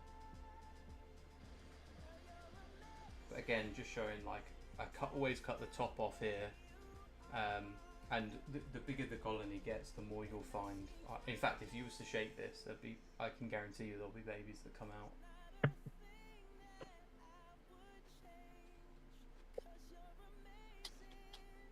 It's a nice one. See, I think, like, in terms of how many people have them, I think it's probably less than 10 in the UK. I know Isa King was selling them to a few people, you know, around a year ago. I know Dan's got some recently, and I know that Fran and I'm assuming Mark Titton has some as well. So still a rare species, breeds relatively well, unfortunately not like Panda Kings, but really cool patterns on them. I really hope to get some morphs going. I think, like, if we get some orange morphs and some pink morphs, these guys will become a really cool staple just because of the patterns.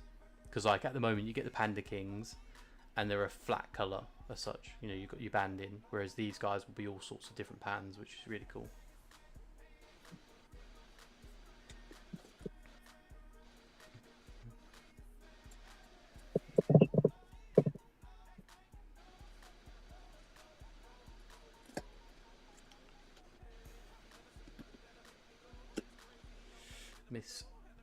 Miss Miss Kinky Boots, if you did want to bid, if you have a look at the rules, if you want to pay before the 30th of January, that's absolutely fine. The only thing is we do have to take a deposit now, and that's just because last time we did it, unfortunately a lot of people took advantage and ended up bidding on things that they didn't need and didn't want, and then we end up basically a third of the whole auction day went unpaid. So just having that deposit, unfortunately, is just needed now. But yeah, we've got, so you can do that directly through me, but also all payments can be made on the website, which have all the normal pay and free methods. But I think Monday or Tuesday, ClearPay will be active on there as well. But at the moment, it's Klarna and pay and free. Shop pay installments, which apparently you can do over like 6 months as well. However, make sure it's an amount that you actually want to spend, and certainly don't get yourself in crazy debt for isopods. It ain't worth it. No, definitely not. I don't know if we lost Annie, by the way, because she's been giving us a death stare for... I don't know if you can hear me. I can hear you now. We can't see you. Sorry, we can see you, but you're just like, if you could see what we see, you're just... Yeah, I can see. Oh, okay, yeah, cool. But unfortunately, I don't know why, but it just keeps, like, freezing. I kind of feel that your arm's going to get tired after a while having it where it is. I kept looking back because it's quite small for me. I was like, is she just... Oh, hang on. Oh, there we go. Oh, Hey! Now you're going to freeze like that. Look what I'm holding, Josh. Are those some tweezers? They are. Oh, so what Annie's just using put it there? in my grizzly bear tub, and guess what I've just spotted in there? Babies. Oh, I wish. I'm trying to figure out what the fifth one is. But no, a spiky. A spiky? Yeah. One of those Duran? Oh, durian. Durian. How's that got in there? So these guys are our featherweight tweezers. They're not like an invention by us, don't worry. This is just our branded ones. But basically these allow you to pick up pretty much anything without hurting it. Like I even use these to pick up the high-end springtails. They're really, really light. You can kill a springtail with these, but you have to try. I'm gonna say I've not managed to. Oh, Chris has got his as well. Look, everybody's kitted out. Do you know what I mean? This is what I like. To be honest, what's that? Sorry. Remember, I should have had two. Yeah, you'll get the two in the dry goods box, which is going out to you, Chris, Phil, etc., etc. Very, very soon. Get my YouTube sorted. Yeah, there's going to be no rush anyway. It gives you time to test some bits. But yeah, I think so at least on the website and order-wise, the 3 most successful things that I've ever sold is in order of success: the tweezers, the leaf litter, and slime mold. Those are the top 3 sellers, which none of them are isopods, which is really funny.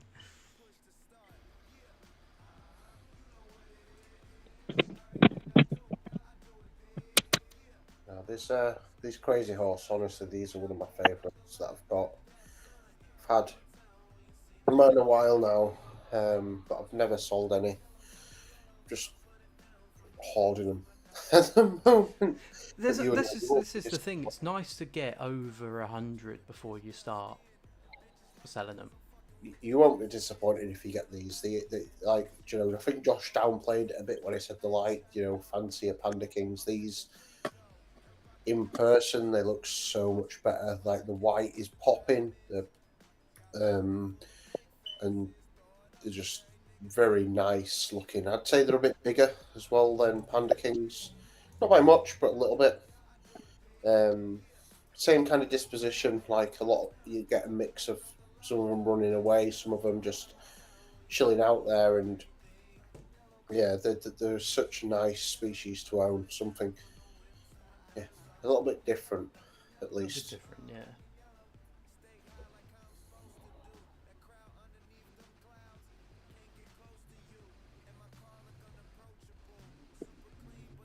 Oh, I've just seen your message, Dan. Just really quickly, guys, just to show some really cool photos from post-pods. This is how you can tell they're very chill. Oh, this could have been dangerous, Josh. Josh's recent searches. So it's all naked isopods. So yeah, so these are some more cool photos. But we've got less than 30 seconds now. You see there that the white against the greys and blacks, they're just such a nice pod to have. Such a nice pod. And very bloody cheap, as you saw. Then I have 90 at 5 for 90. And here you're getting 7 for 58 at the moment. I reckon it's going to stay at 58. Let's see what actually happens. Boom, that's going to be Tom again. I'm pretty sure Tom just texted me. He's probably saying like he's loving all these deals at the moment. So yeah, that's a steal. 58 That's quid for fantastic, is that? 7 crazy horse. Fantastic, guys. Well done. Tom again. So so I actually did the maths, by the way, on the last auction day. You guys got a collective 60% discount off of my online prices. I am quite sure that this will be more than that. So every auction day is 100% a win. There's no, on average, you will never not get a deal on the auction day. Obviously, there'll be some species that go for more or less, but on average, if you was to bid on everything, yeah, last time it was 60% discount. I didn't do the time before that, and I'm pretty sure it's going to be a pretty high one this time as well. Megladon next, I think. No, we've got Godzilla's, Joshua. Oh yeah. 2 seconds. It's all right, mate.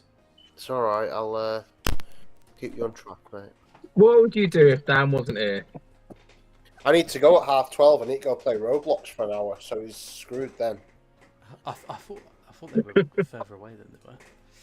I've got to go soon because I've got to go to the reptile shop, and I'll be back no later. worries. No worries. Yeah, I need to go at 12:30 to play Roblox, and then I'll be back probably back to 2 o'clock. No worries. I have Well, I to go. appreciate everybody dropping in. I think Annie said that she has to drop off for Formula 1. I think the other thing you've also got an invert show on this weekend as well. Yeah, Yeah. the end. I always mess this name up, and Entomological something or other show. Midland show. Yeah, Midland show. Yeah, that's on today. So obviously you'll get a lot more people tonight or this afternoon because that's where Phil and everyone are. Oh yeah, so Phil and that will hopefully have a good show. Then he'll be on tonight. Yeah. Well, he's not trading. He's only going. I think he said that he was only visiting.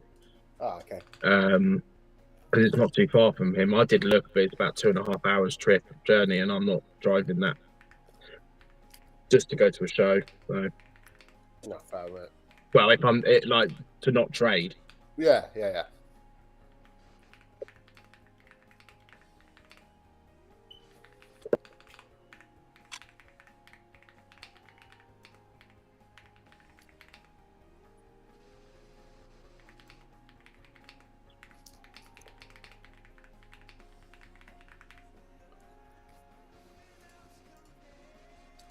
I'm so incredibly worried about how much these are going to go for, but let's see. What? How cheap they're going to be? Yeah. It's the risk you play, I guess. That's the auction day. That's the auction day. That is the auction day. I'm trying to keep all of the starting bids quite low though, so everybody still gets a good deal. But they're gonna get a good deal either way. But Josh, someone in the chat's asked what the pink millipedes were, which were next to the xenomorphs at Southampton. She got 2, but looking for more. Those are Unica pink, Unica mortha, I think it's called, or I don't know the proper name. Are they on your website?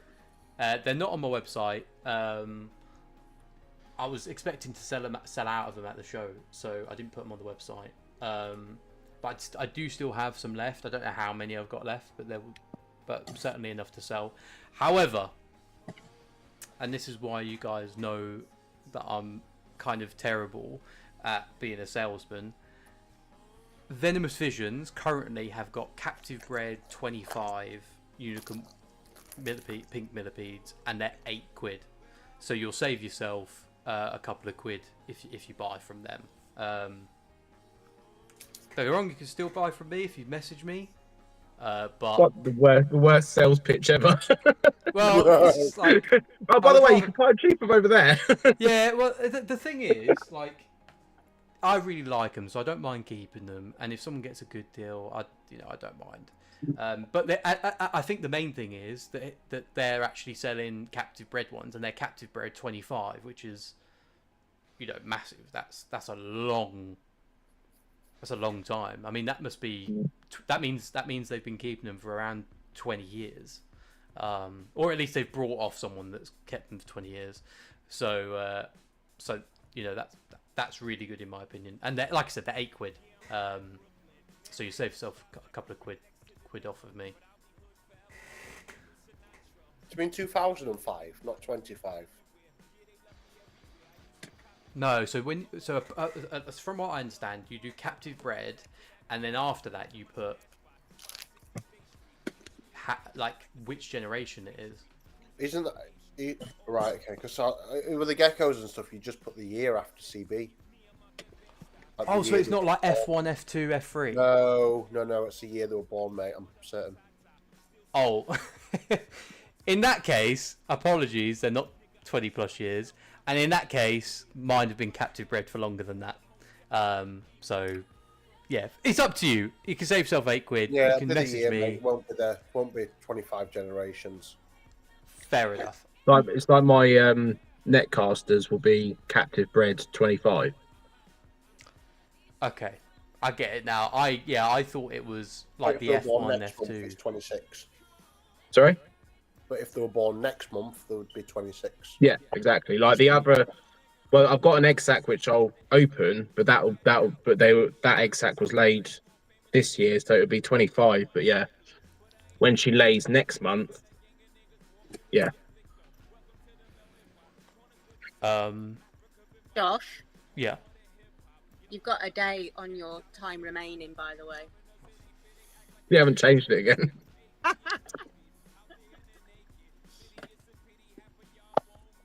That's another thing I'll do. I'll set it so that it defaults. Little improvements, mate. Little improvements. You'll get there. It's the first time you've used it, so it's going to have little. Exactly. Don't worry at all. Glitches. There we go.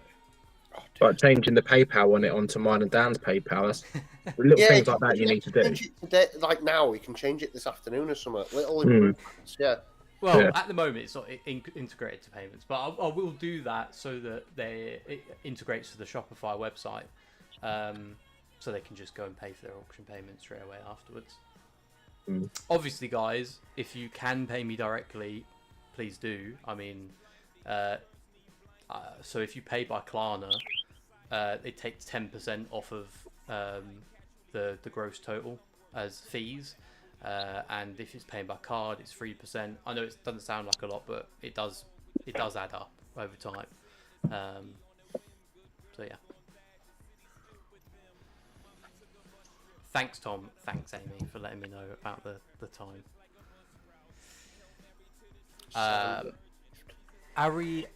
Ariella, apologies, I'm saying your name probably terribly. What did you... When you said no, I looked, was that in response to... Looking at the millipedes, I venomous believe. creatures? That will remember having... No, she said that before. It's because I said, oh, Josh, are they on your website? You know, nice, boom, plug. Oh, right. Here's what I made earlier. Neil Buchanan Heart Attack. And Josh was like, no, I didn't put it on the website. Yeah. And then Ariella says, no, I already looked on the website. I will put them back on the website. But I don't know. I need to see how many I sold at the show. Ariella, do you have Josh's contact details? Do you have his number or something? He can if you message him, he can let you know how many he's got. See, Josh, me and Chris will do the heavy lifting for you. It's all right.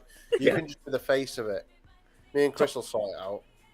I don't know if Tom's still here, the one that brought the 2K mystery box. But literally, if you saw all of our messages, it's basically him just telling me that I'm a terrible salesman because I keep like he's like, oh, I'm interested in this. And I'm like, yeah, dude, like it's really good, but you could probably get it from someone else cheaper at this point. And I'll say like from here, and he's just like, or I'll say something. I can't even think of what I'd say. Maybe I'll be like, well, you could, but like, don't buy them or whatever. He's, mate, you did the same with me. I had to chase you like 5 times to find out how much money I had to give you. And I think in the end, anyway, you gave me more stuff for free than I paid for anyway. And you was like, we'll sort it later. I'm like, Josh, I'm literally seeing you today, so this is when we should sort it. Tom says, you're the worst salesman, Josh. You tell me things are boring and talk me out of buying them. Yeah. I like to downplay a lot of things. To be honest, I just don't like selling. I would think like in on the whole, people probably think like I'm a great salesman because I've got the website and I've got this and I've got that. But in reality, as much as I'm doing all this stuff, there's 2 things that are a constant. I don't post photos, and I know you won't buy without seeing it. All right, so that's the first thing.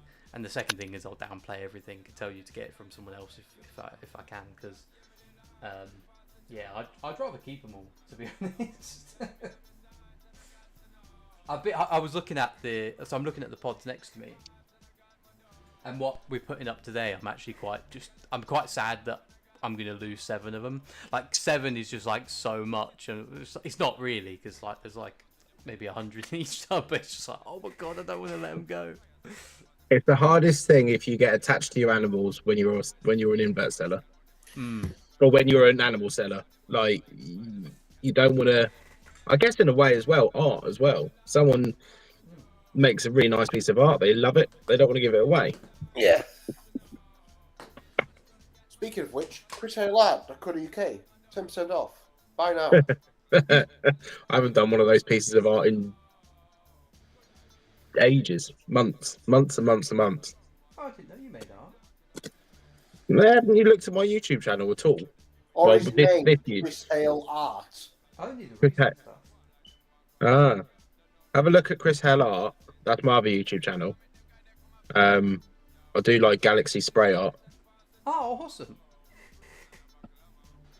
Well, I did. I haven't done it in a long time, and I can't get into the garage to do it because it's filled up with trading stuff. You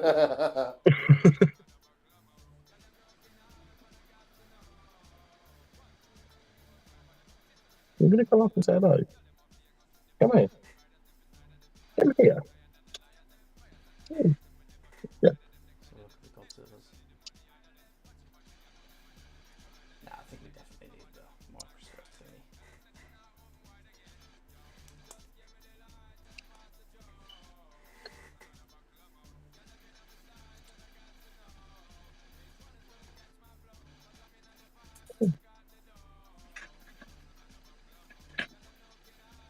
Shushu is out, but he's hiding.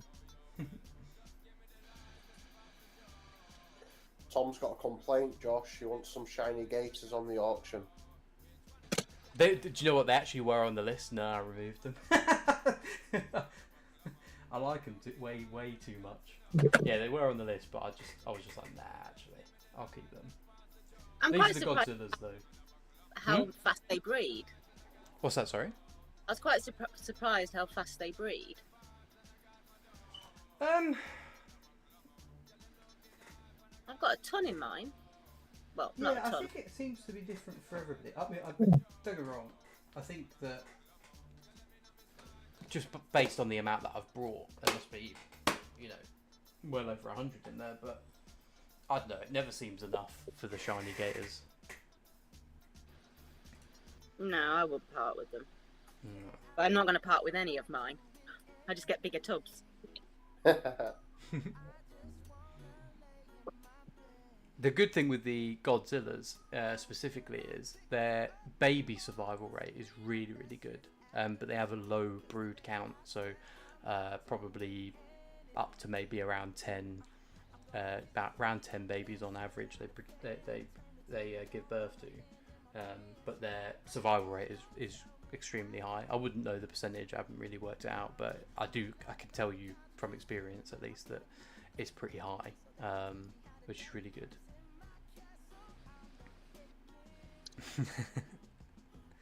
I'll buy them, mate. Yeah, that sounds good.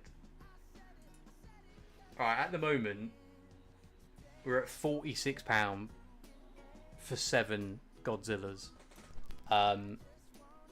If Phil sees this, he's gonna throw up. I'm gonna throw up. 49. Oh, This God. is delayed what I'm seeing, so 10 seconds left. for the last few bidders.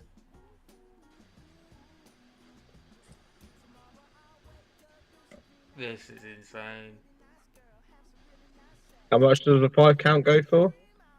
150 quid. Oh. The guys. £100 off, nearly. Who won? So, it is Ori. I can't say that name.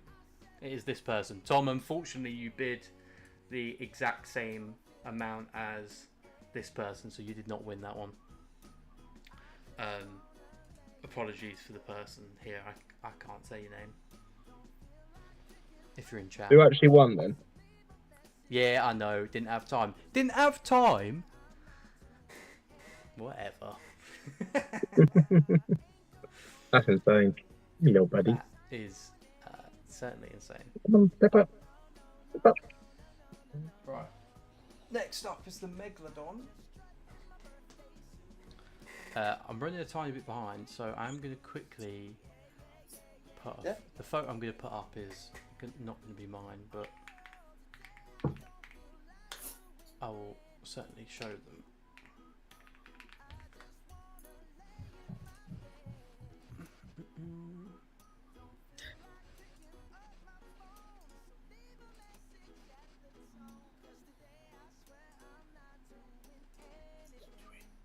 I guess personal space isn't a thing there, Dan. No, he's such a needy. Like, buddy, what are you doing? Hey, move, please. They're taking the mick out of you, saying you need it. So I've got 2 dash arms. Doesn't get any needier. You gonna move? Oh, it does when you get an American bully and a French bulldog. Oh, one of my co-workers, I work in a GP surgery. One of the doctors brings in on a Monday their Frenchie. Oh. And the afternoon with us.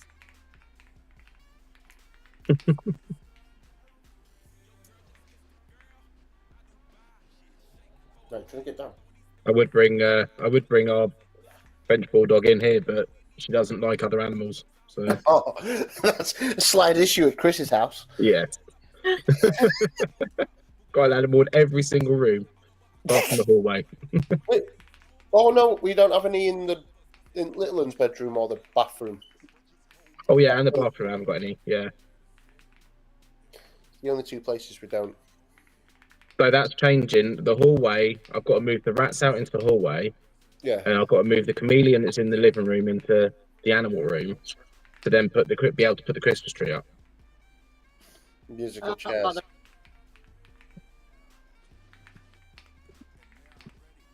Christmas tree can stay in the loft.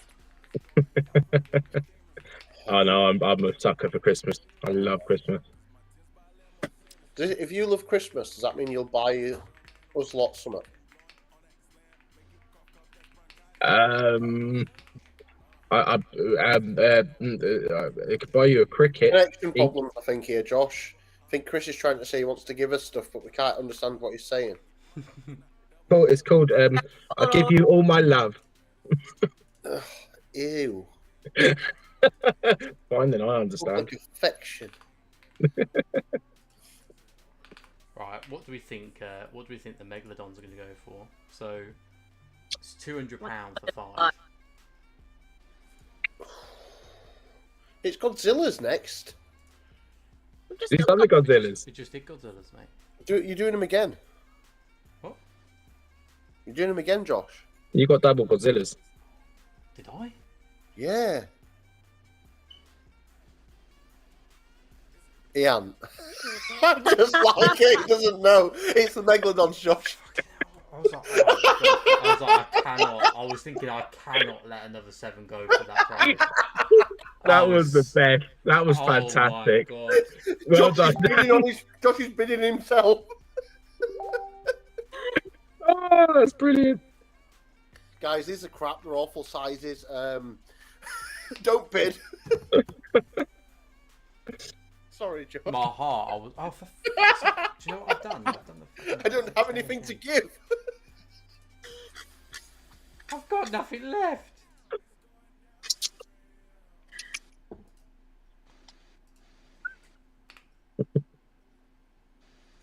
Oh dear, that was great.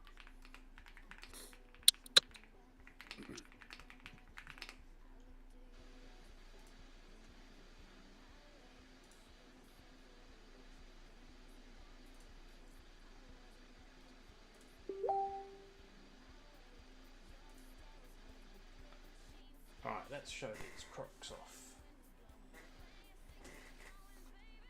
To be honest, I think this cam here, until I get to like the bigger tubs, is a bit crap. To be honest, it doesn't really. It's a bit too blurry, I think. But again, this The is Paris. they like it quite damp. They're quite a large species of Fillipinodillo. And as mentioned, when they're young, they look the exact same as crocodiles. Like, you could not tell them apart. And then as they get older, they just have this, like, basically a central spine up the back, which I'm going to show you now on the close up. So you can see here. So you can see at the back, there's just that one central spine. But you can also see the bumps on either side, and that's because, as I said, when they're younger and they're babies, which they're all hide under the cork bark, they look the exact same as Fillipinodillo crocodiles. In terms of breeding, slightly slower than the other Fillipinodillo, so at least that's my experience. Oh, But still, Fillipinodillo breed pretty fast. So. right. Josh, I'm going to have to go for a bit. No worries, dude. Appreciate it. I'll see you in a bit. Play some Roblox with the little one. No worries. Have fun. All right. See you soon, guys. See you. See you a bit, mate. Annie and Chris and chat. Bye. I'm also going to have to, because I'm going to need to get to the reptile shop before it closes. But I will be back on a bit later. Sounds good. All right. Say goodbye, Shushu. I don't know if Annie already left or not. No, I think she's been moving every so often. Oh, okay. I'll see you later. See everyone in a bit. See you later. Bye.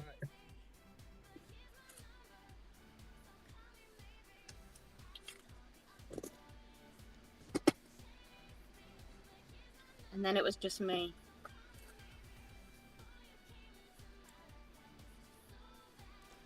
I'm used to the time remaining to be 1 day. Well, look, I keep pressing the extra day. I'm sorry. Yeah, I would just keep refreshing your page. Unfortunately, with all of these auction sites, it's quite hard to keep it completely updated. I don't think Dan's shorts were short enough. What's the count for these? Oh, it's 7. Let me put that Oh, Josh, Yeah. I'm in my Vex tub. Oh, have you got babies I've or? got a very dark Vex.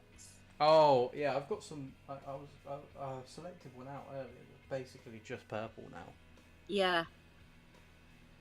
I won't be able to show it. Stupid camera. Yeah. But yeah, loads You're of just babies. completely paused. And I don't know why. Oh, there is more babies. Little babies. I'll have to move them up again.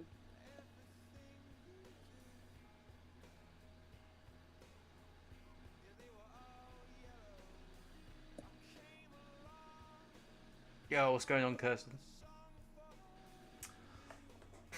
Oh, this is gonna be a tough day for me. I know. I can just tell. I'm just gonna be sitting there going, wow. I might buy these back off the people that buy them. Genuinely, like I'm gonna see these for sale in the next next year, and I'll be like, yeah, I'll buy them back. How much did you pay me? 50 quid. I'll buy them off you for 100. Do you remember the persimmons I won in the last one? Oh yeah. I'm just come to the tub. I don't know if you remember my short on YouTube of the one pregnant. Yeah. I've got exactly the same again. There's a mother on the top giving birth. That's cool. I know. I might just try and sneak in some food. I don't like to disturb. You know, is there meant to be 2 separate auctions for the cappuccino? Yeah, there is supposed to be 2 separate auctions. It got the most votes, so I did 2. And no, I think I'll keep the blue whales. I think I'll keep the blue whales.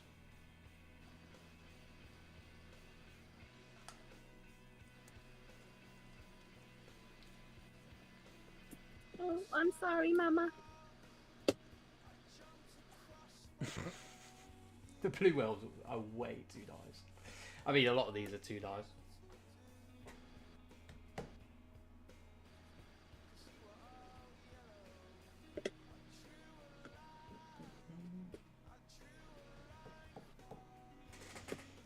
I do wonder though if maybe just as some initial feedback from you guys in chat and Annie and whoever else.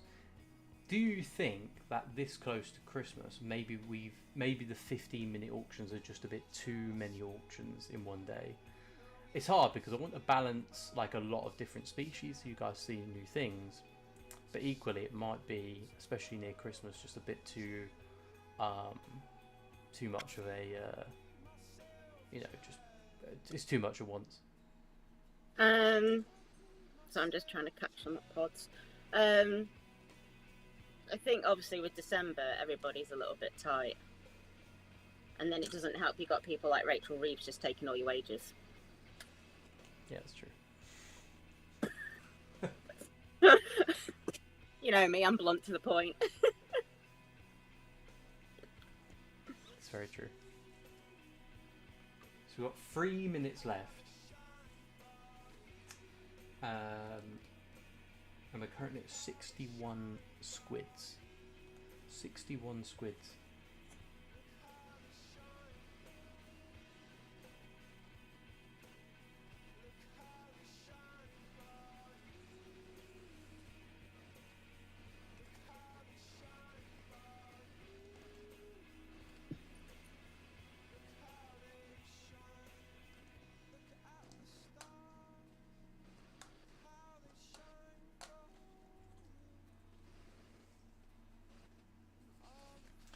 Oh, I don't even know what's next actually. Just need to check. Oh, you haven't got Dan? Yeah. Bless him. I didn't expect him to memorise the list for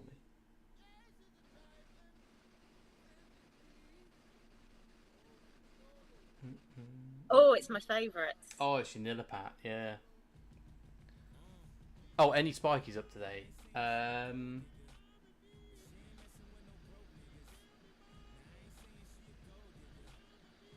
Nope.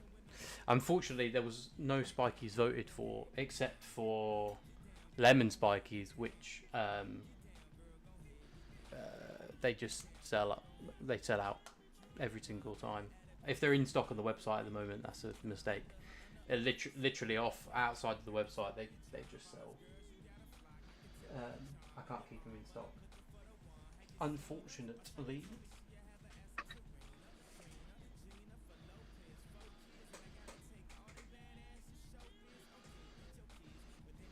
Yeah, I'm all good, Kirsten, man. I'm all good. Just chilling. Josh, should I bid on these? To be honest, yeah. At this price, man, you can't go wrong. About £200. I don't know anyone else that really has them. They're around a year old in terms of the hobby. They've been around about a year.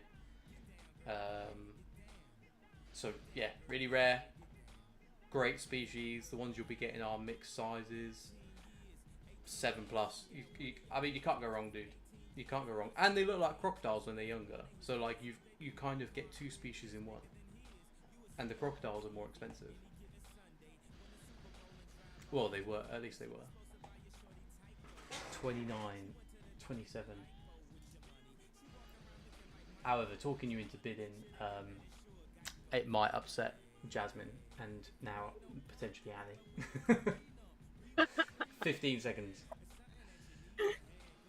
10, 9, 8, 7, 6, 5, 4, 3, 2, 1. Boom. Well done, Annie. 71 quid. That is an absolute steal. I genuinely thought Tom was gonna try and annoy you then and come in right at the last minute. Oh, he did. Well, bit of a sucker for the I'm gonna pronounce it wrong. You always like try and correct me. Apologies. Tom did bid at the last second. Oh, he did. Yeah, I didn't refresh the page. Tom. Josh. It's all right. I'll have a second set. Yeah, Tom won for 76.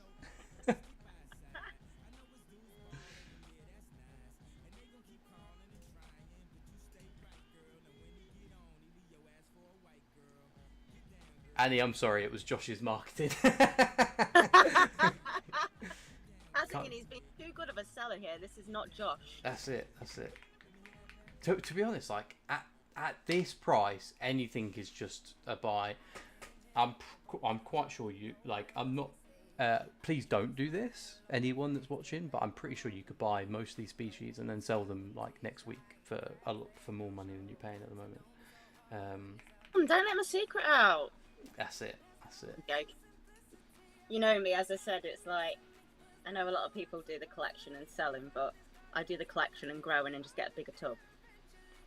Yeah, no, that's what I mean. Please don't do that because it's not in spirit of things, but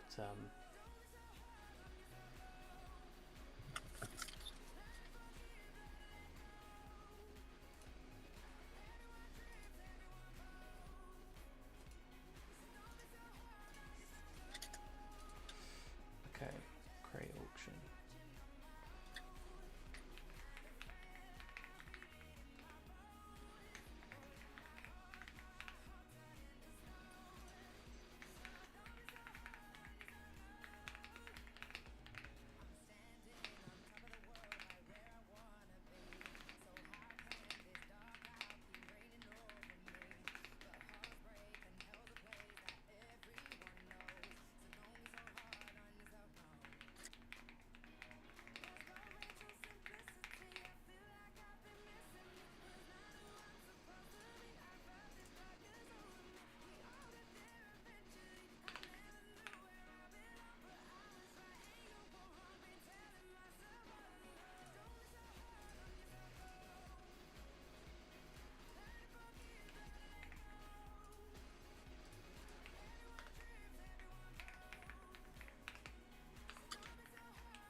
There we go. And look, it's finishing today. I don't know if you guys can quite see that very well, but I'll get them up on the close-up camera anyway, so you can see them a little bit better. The only problem with these guys is they are speedy little folks. Speedy little folks.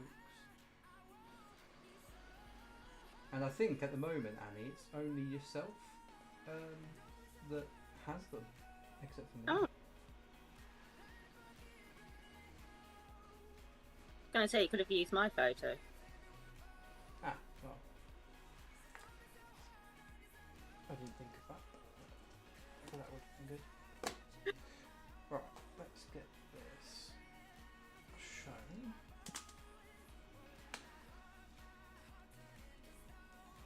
This guy's like, I don't know why, but he's laying on his head right now. Let's go to the close-up cam.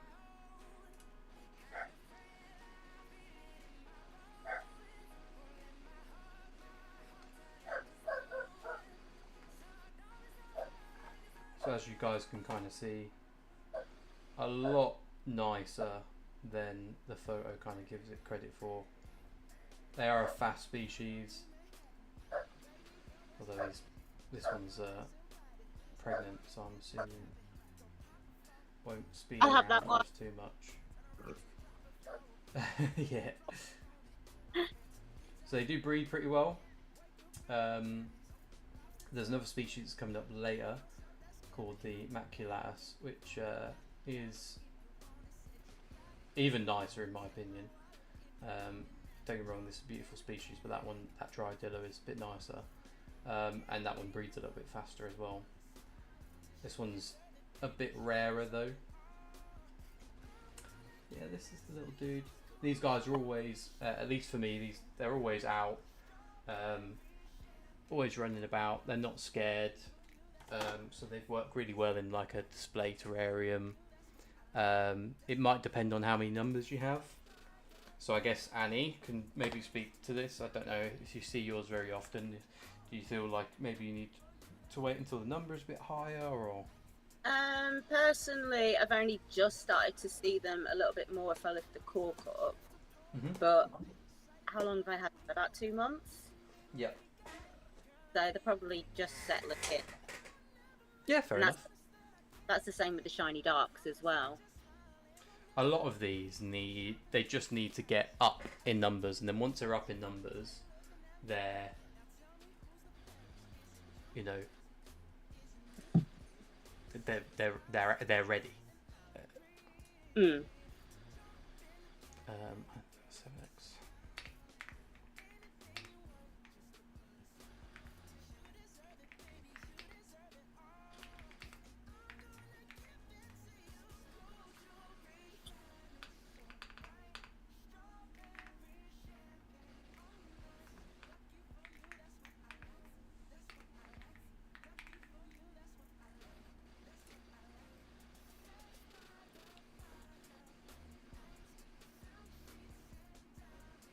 What time are you on to tonight? I am streaming up until 10 PM tonight. People can drop in and out as they please. I'm going to be running the auctions all day, so I'm not going to be going anywhere, so I might as well stream the whole time and people can come and ask me questions and drop in and out. I doubt anyone's going to be staying for the whole thing. If anyone does, I guess congrats. You were committed to getting some good deals. Well, actually, we've got 13 people watching right now, which even surprises me. They're probably here more for Annie than me, because I think I probably bore people. Well, I'm not saying much, and all you're getting is just still images. Weird still images. That's what I think they're here for.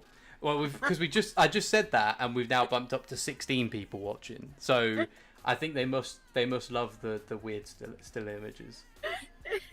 Connected. What, from YouTube? Yes. It's not streaming at the moment. There we go. I should be back. Hello. Yeah, I'm back. Right. Apologies, guys. It cut out there for some reason. benefits of free screens, that's very true. I've got 2 screens at the moment. A third is definitely better, especially for racing games, if you're playing your racing games. Jazz, listen, if you make it all the way till 10 o'clock, I don't know whether to congratulate you or maybe send you a self-help book, because listening to me for 10 hours, 12 hours is tough. But it might be just your dedication to isopods, you know. So. Well, I would be here all day, but So Annie also needs help. That's what we're saying. Yeah. And then I've got to go around and see some friends. So. Well, you're welcome to drop in, drop out. It's completely up to you. It's completely up to anyone. The link, by the way, guys, is in the description. Anyone can join. Don't have to be a seller or a trader. You can just, you know, if you want to stop by and just talk pods or ask questions, you can join. There's no, come and say hello. I feel like I'd be missed out if I leave. Yeah, 100%. Is Wendy online? Sorry, I didn't hear that, Annie. Say that again. Is Wendy online? She could take over. Well, Wendy said that she's got things to do, so she obviously don't like me that much. I'm only joking. Shame on Wendy. Right, we are at less than 4 minutes, and we're at 40 quid. I think the worst deals so far have been on the Ember Bees. I think those are the ones. I think they actually went for more money than anything else. So I mean, don't get me wrong, guys. Like, please don't take this as me complaining. It's not that, actually. Internally, I'm actually really happy for you guys to be getting some new species at a cheap price. It's good for me because, you know, you guys get to venture into the higher end stuff without a massive cost. And look, if you build confidence with the higher end stuff, then, you know, you're likely to buy something else. I really am just joking. So, well, thanks for saying. Now I feel dumb for stupid Ember Bees being so popular. Yeah, I think that the cappuccinos should go for a decent price as well. But yeah, no, I'm more than happy for you guys to get these. I mean, look, at the end of the day, you know, selling 7 for 60% off, it's not going to kill me. You know, it's going to break my heart losing them for any price. Even if you brought them for 200, I would still be semi-complaining, if that makes sense. But yeah, at least you get something new at a good price. Brag to your friends. Have something new. These Dryadillo Nilipat, like I said, I think Annie is the only one that has them. I think that. Yeah, I think that's it. So you'll be second in the UK. Certainly top 3 people. And at the moment, Jasmine is winning it. So Jasmine, these, like I said, they get out and about. They're not arboreal, so you can keep them in your 3-litre tub. But yeah, once they get up in numbers, they do love to run about. I'm going to try and show people how fast the Maculatus run, though. They are like, I don't know, they just, shush, don't jinx it. Apologies. I think Tom's gone. I think I used all of my sales prowess on him, and he was taken back and has left. So I wouldn't worry too much.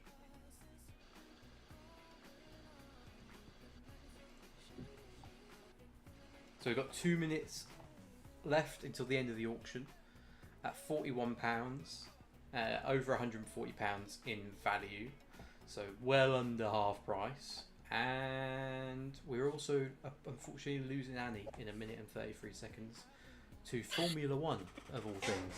Formula 1. No.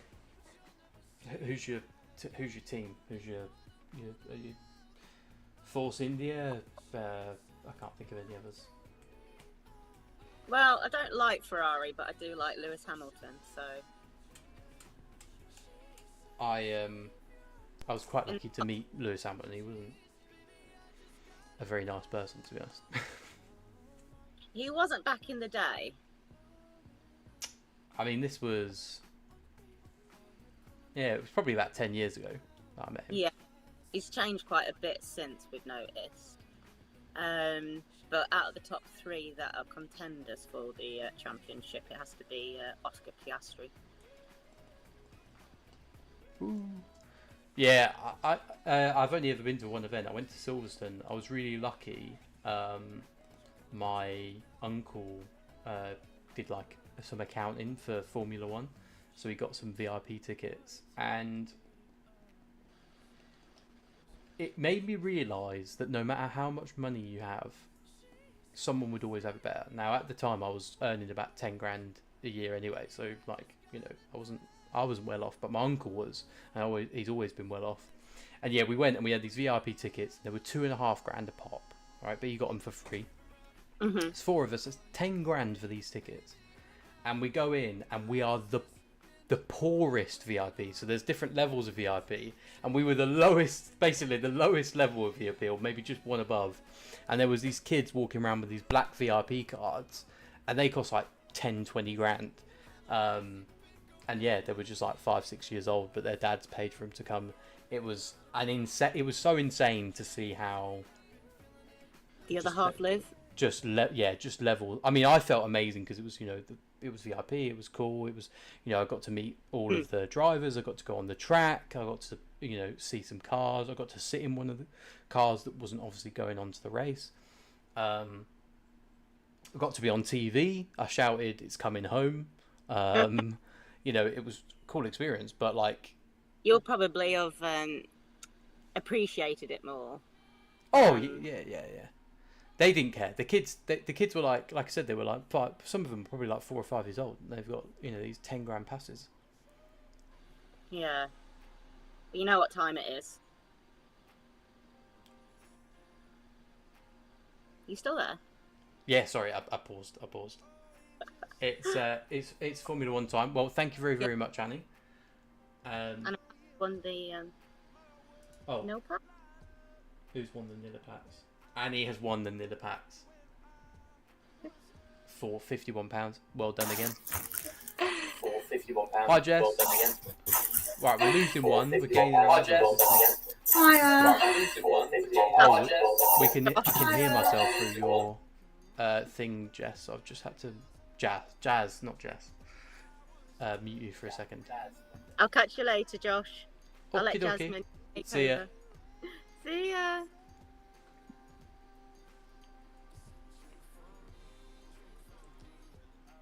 Of wrapping presents right now. Yeah, well, wrapping Christmas is presents coming right up. now. Oh, I've had to mute you again. I don't know. I think there's like some sort of feedback. It might be. Have you got me on like another thing playing the sound?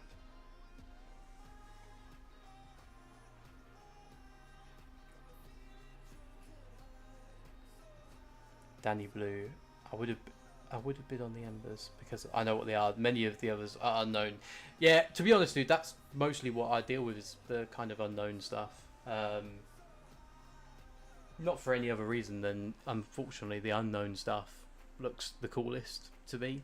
Don't get me wrong, I'd much rather everything that I like be a lot cheaper, but unfortunately, it's just never the case. Let me try and unmute Jazz. See if that's fixed itself. Hello. Jazz. No, it's not. It's probably not helping. I've muted you again. Sorry, I don't know what's occurring there. All right, let's get the next one up though. Next one is. Oh, the Panara Tiger. Oh, this one's going to kill me. This one is going to kill me. Tiger.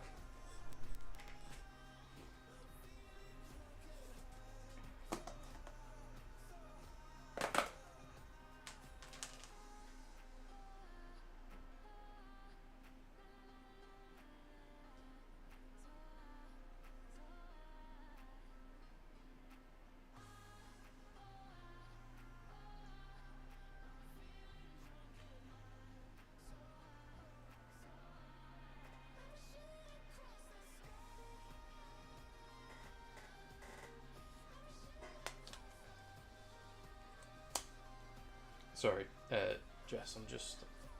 Why do I keep calling you Jess? Jazz. I'm just doing this, and then I'll unmute you and see if we fixed it.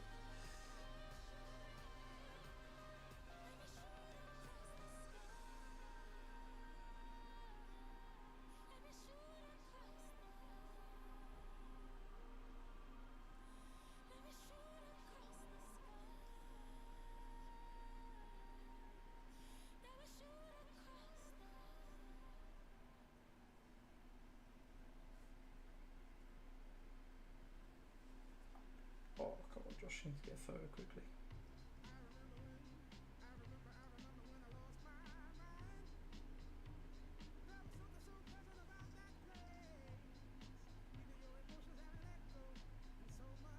There we go.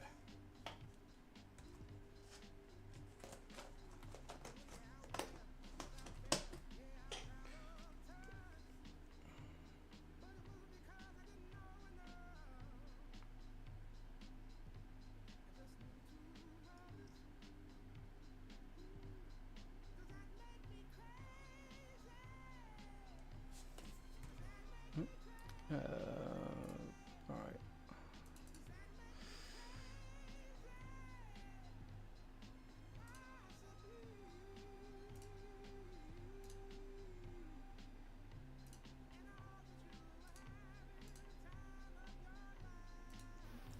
How are we looking? Do we think we fixed it? I don't know. I've come off my extra device. Oh yeah, I can't hear myself anymore. I think it's fixed.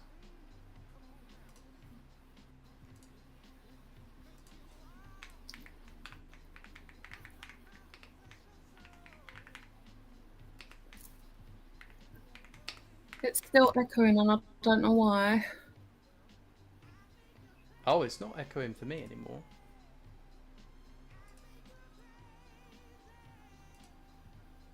Is it echoing to people in the chat?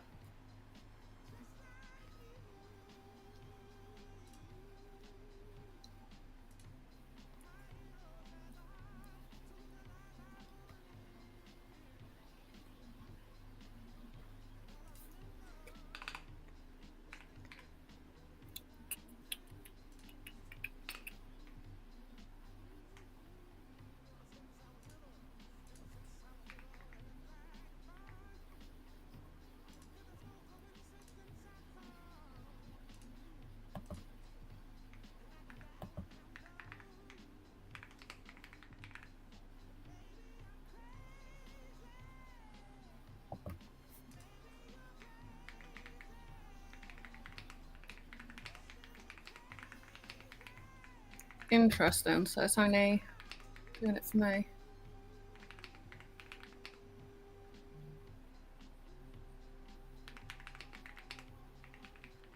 Oh no, I figured it out. It's working now. Ah, awesome. I haven't used any of this software before, so it's all new to me as well.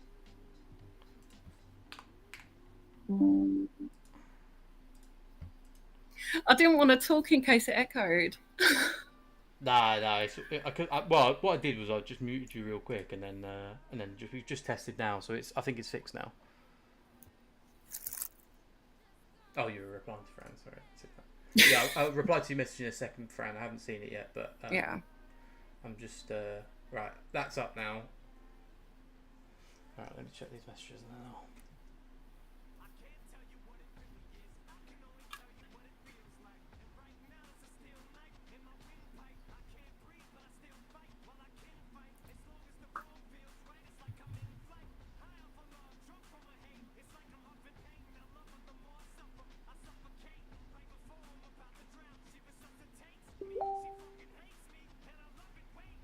Oh shit, what happened with the Nilipat? Did I win? Unfortunately, Annie bid. You keep getting outbid at the last second. I don't think anyone wants you to win, unfortunately. God's sake. Stupid audio.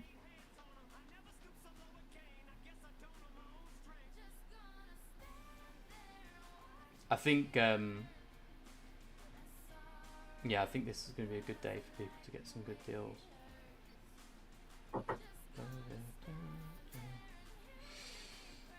By the way, when you were listening, was the music like really loud, or was it okay, or was it? Did you even notice it? I could barely hear it, to be honest, but it was there.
Oh, I've set it to a fucking day again.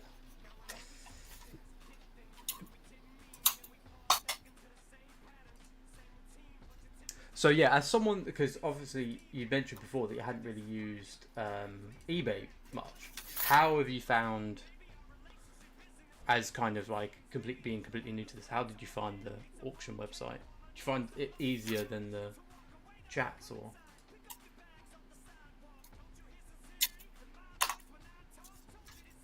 Oh, it's a lot easier than I thought it'd be.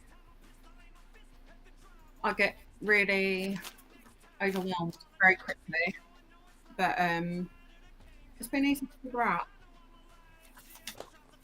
Yeah, the chats can get like just completely and utterly rammed. And the layout's been pretty good as well. As in the species, or just like the website? Like the layout of the species, or just the website? As in the website, Let's try and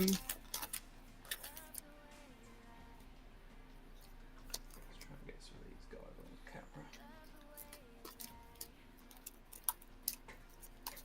I've got a real lag going on. So you ask a question and then it's like ages before I hit responding. Oh, alright, no worries.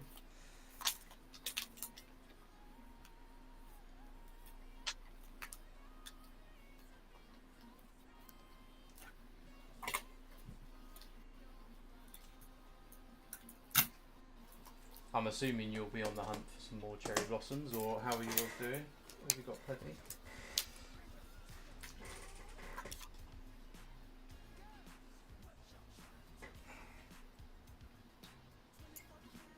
My cherry blossoms have been doing alright.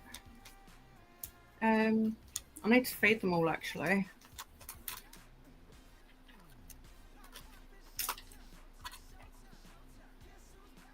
I definitely need to upgrade some tubs as well. Yeah. Getting a lot bigger. Quantity is getting a lot more than what the need and put.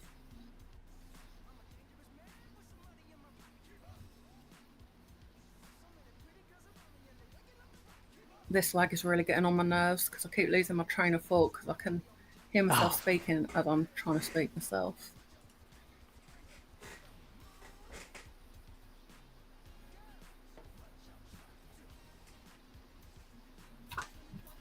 So guys, the next species after this, I mean, this species is obviously, you know, an absolutely insanely beautiful species. It looks very, very much like maybe a thunder dragon, but you know, still got that tiger kind of look. But I would say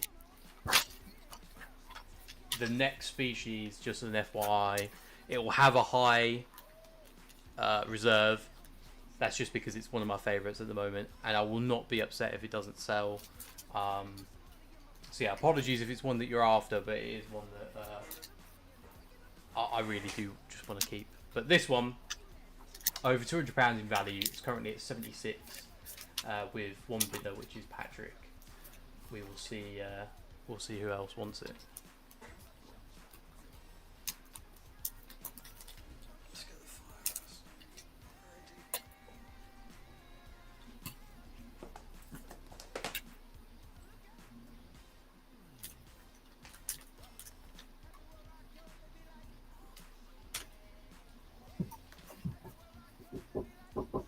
Yeah.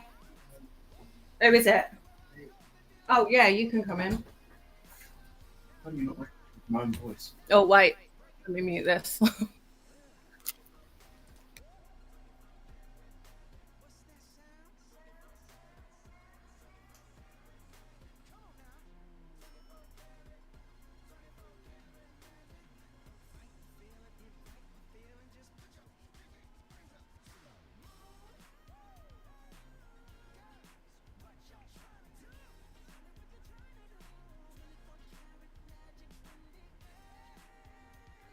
I'm trying to get a picture of these fire ass, but they're also speedy fuckers.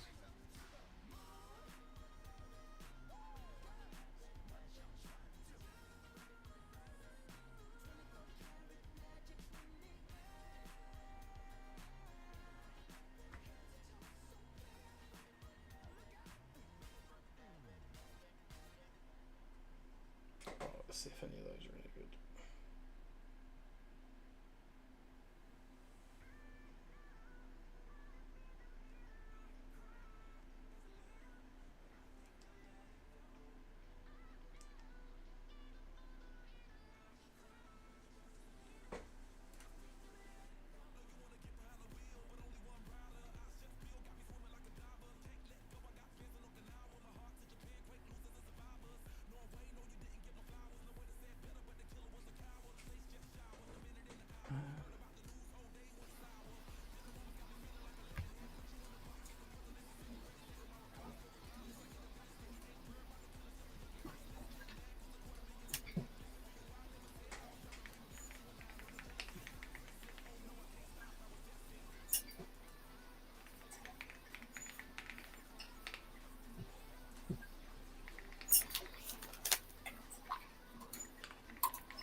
Cool. Sorry about that, guys. It seems that we lost Jazz. Had to come off. Audio was playing up again. No worries. Well, thanks for stopping by. Either way, it's always nice to see everybody. So yeah, next one, fire ass. I mean, as you can see from the image, they are just insanely beautiful. I mean, the blues to the kind of orange, obviously getting their name. That's where they get their name, Fire Ass. Let's see if we can get some. I need better lighting for this, really. But let's see if we can get something on the close up.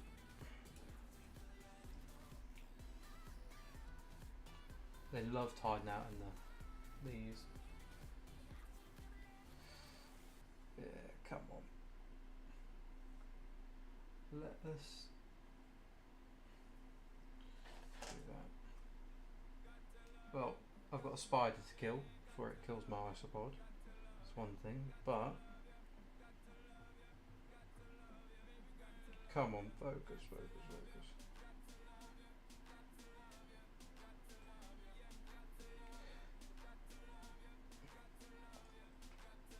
No, okay. Can't see that one. Let's see if we can see these ones.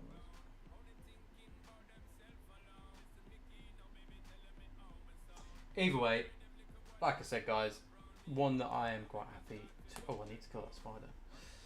To keep. If you do, however, end up getting these, you're a very, very, very, very lucky person.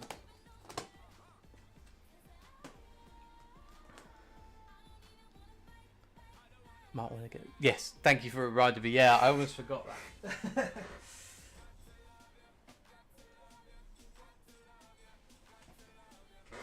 Unfortunately, spiders have been a real issue, especially for like the Ardentiella. Loads of people have lost, whole colonies of Ardentiella. Obviously, they are a bit softer shelled as such, so it does make sense.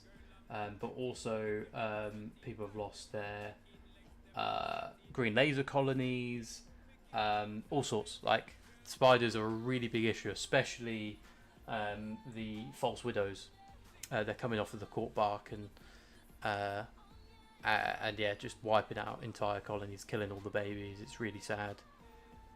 And sometimes, you just can't tell because you don't want to disturb them too much, so you're not, searching under all the nooks and crannies.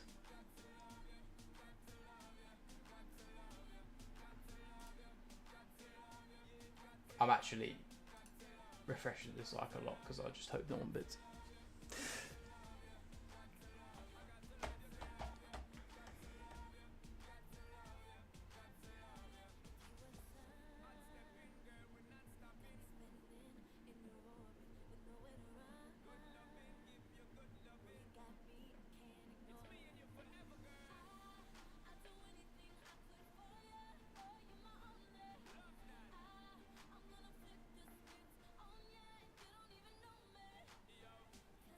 Well, this is the thing. No, so people have been like freezing or cooking their cork bark, but still having loads of issues with false widows. So yeah, I don't know. It's a tough one. I guess it depends how long you're heating them or how long you're freezing them. I think that cooking them probably is going to get rid of them more so, but cooking wood in a oven is not the best, so maybe they're just not getting it high enough.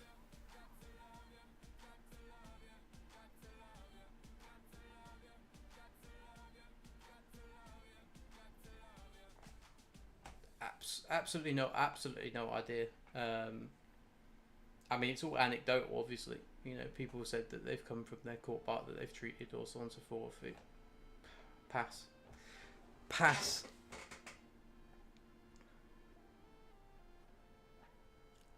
He's an old incubator. Yeah, I mean, I honestly have absolutely no idea. It might be that they've only cooked it for 10 minutes and somehow something's able to live at 100 degrees for 10 minutes. I honestly really don't know. Like I said, it's more anecdotal than anything. Me personally, I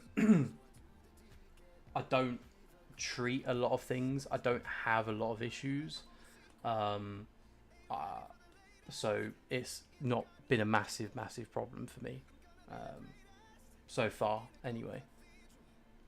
But then again, I have larger colonies, so maybe it's because I'm just not noticing it as much. That could be another thing. One thing I will say is that a lot of people have been getting like cork bark as well, and finding cork bark ant queens. Baby spiders can ingress through entry points. Still top like the American sterilite. Yeah, that's very true. They could be getting in all sorts of ways. It could be that, you know, maybe you didn't sterilize this thing or that thing, or, you know, you've had a lotus pod that you might have sterilized, but then you've put it, you know, somewhere else. Unfortunately, we have a lot of false widows around our area. Yeah, me and Serena, oh god, the amount of false widows we found in our house is just... Luckily we found a lot more false widows in our house than we have in our isopod tubs. That's the only saving grace there.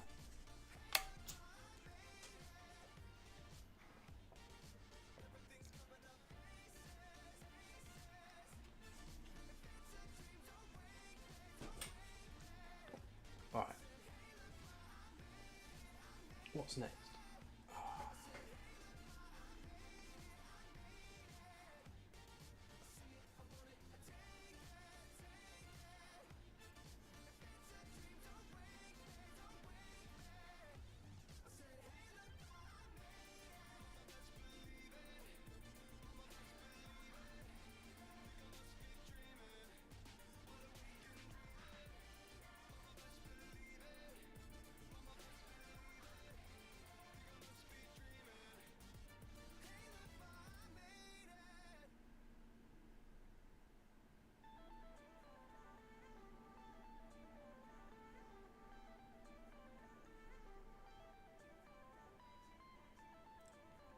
So far, I've not had one spider across my 110 tubs. That's really good. I mean, it probably speaks to how much, you know, how I can't think of the word.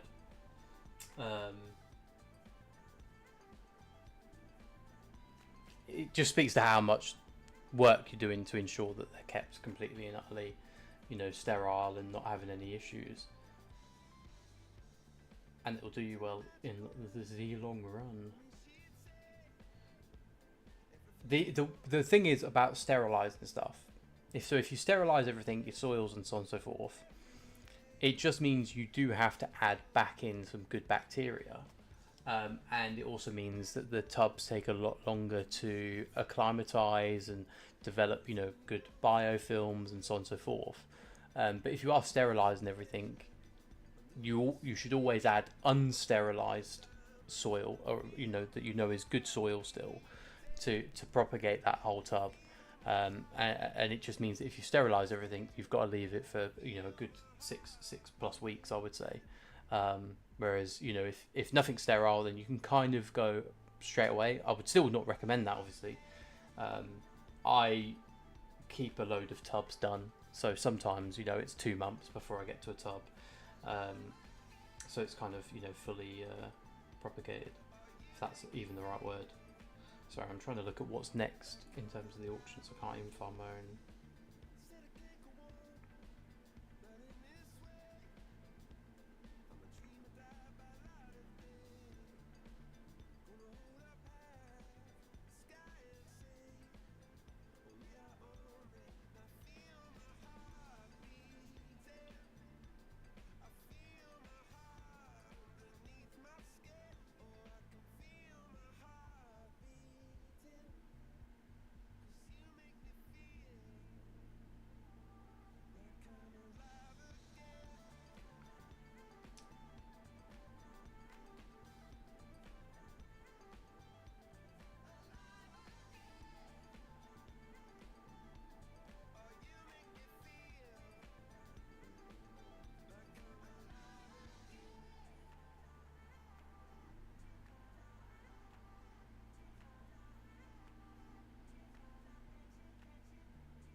What species is everybody kind of quote unquote waiting for today? Is anyone looking for any of the specific ones, or just trying to get a good deal, or just chilling for the day and looking forward to the giveaways?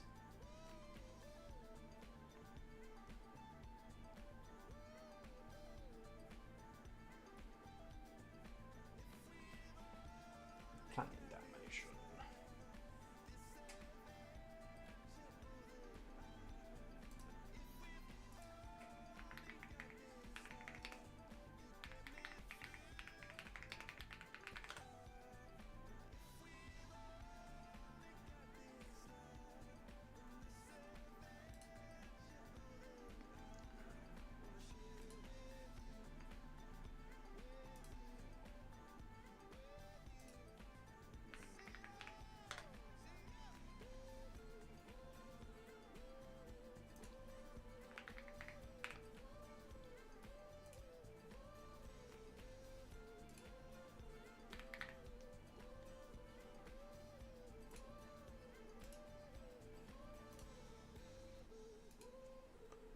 Already done for the day? Well, you've done yourself well then. Unfortunately, I don't know how many more Ardentiella we've got coming up. I think we've got Wing and stuff like that. But right, thank God for that. It's over. No one bid. I'm very happy. That's made my day. But at least we showed it off.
Hopefully next time I will have everything photographed, ready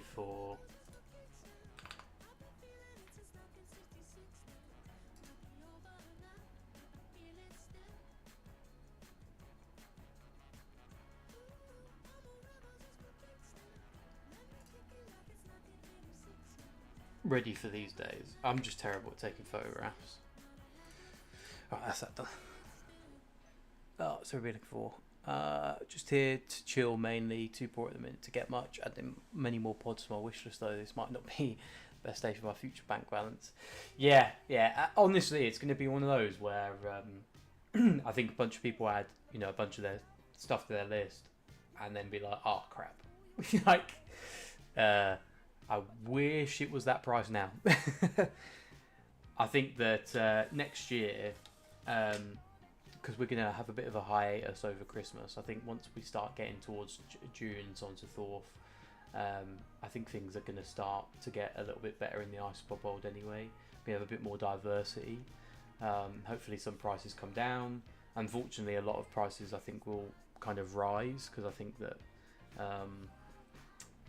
a lot of prices are only really so low at the moment just because of the mass importing of the Vietnam species. and it's kind of had a knock-on effect of everything else. But you can't mass import things like Cubaris. They're just not there in in the wild. And a lot of these are morphs. Like these guys are a completely created morph. You can't mass import those. So so I think it's just going to return a little bit to normal. You said what time the giveaways are. I've been watching all morning, and we'll be watching all day if I can. But I have to pop out at some point. Yeah. So in all of the posts, it has an agenda. Also under the description of the video, it has an agenda for the full day, so you can set an alarm for the giveaway times. And yeah, I mean, you might be if you already liked, or sorry, if you already commented on the poll or you commented on one of the Facebook posts previously to today, you'll already be on the players list. But if you have just joined today, then we can add you. Miss the Embers. Only other one that catches my eye are the Cubaris cherry blossoms. Yeah, they are a beautiful species. I think that a lot of people are going to be waiting for those. A 10 count's quick. Was it a 10 count or is it a 15 count? I can't remember what I did now. Yeah, 10 count. You know, they're pretty nice. They're coming down in price, which is really good. But they are good breeders, so that makes sense. You know, things should lower in price depending on how hard they are to keep, how rare they are, and how fast they breed. And cherry blossoms, oh, and also the band, obviously. But cherry blossoms are one that I would recommend even to beginners. They're a really good species. I'm heavily focusing current existing species, but with new gene combos or genes discovered. Just picked up some Cubaris red edge sorbets. Yeah, I've seen those recently. I think I saw those in Isa King's chat.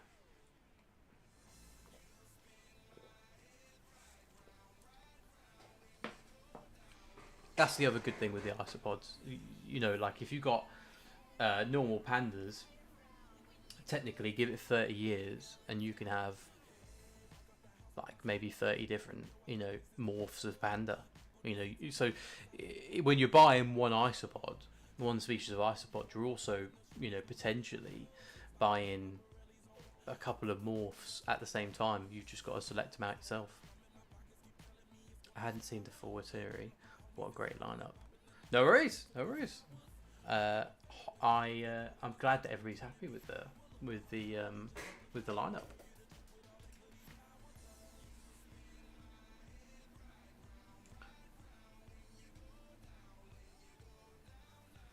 Oh god, my spelling is absolutely terrible. These guys breed quite well and have a beauty pattern. Yes. You're lucky I've bred thousands of dragons, no new. If you're lucky, I've bred thousands of dragons, no new genes, but gene sifting seems more common in pods, like due to the new blood availability from our core species. I think it's actually the inverse.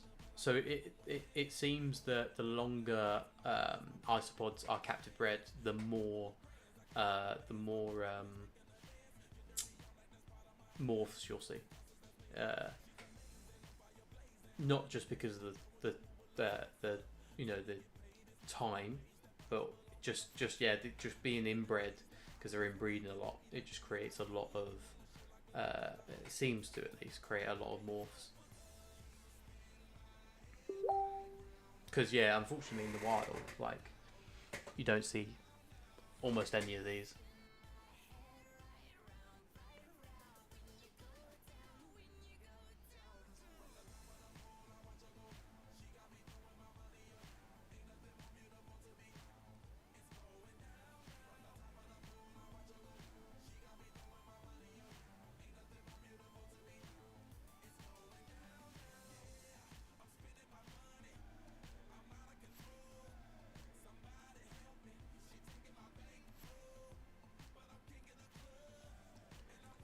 But obviously, you know, when breeding reptiles, you certainly don't want to be inbreeding them.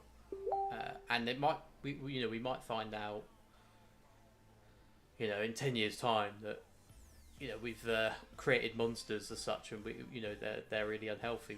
You know, this is the thing. The hobby is so new. we don't know the long-term effects of pretty much anything, you know, which is the case for a lot of invert species, inverts anyway. But I mean, I'm sure it'd be fine. But it's stuff like the zebra. I can't think of the word. The zebra, like shark tooth. So those are zebras, and the morph that's been created isn't just visually different, but it actually, like, their body structure is completely different. So they actually obviously, you know, look like shark teeth on the sides. Now that's really visually cool, but does it have any impact on the isopod's health? You know, does it mean that they can't molt for as long? You know, because obviously, you know, as we know with spiky species, with them being spiky, it's hard for them to molt. You know, I have so many questions, like, you know, in terms of that. So it could be that, you know, in 5-10 years we go, wow, we should never buy shark tooth, or we'll go the opposite way and we'll want to create loads of different things with shark tooth, or so on and so forth.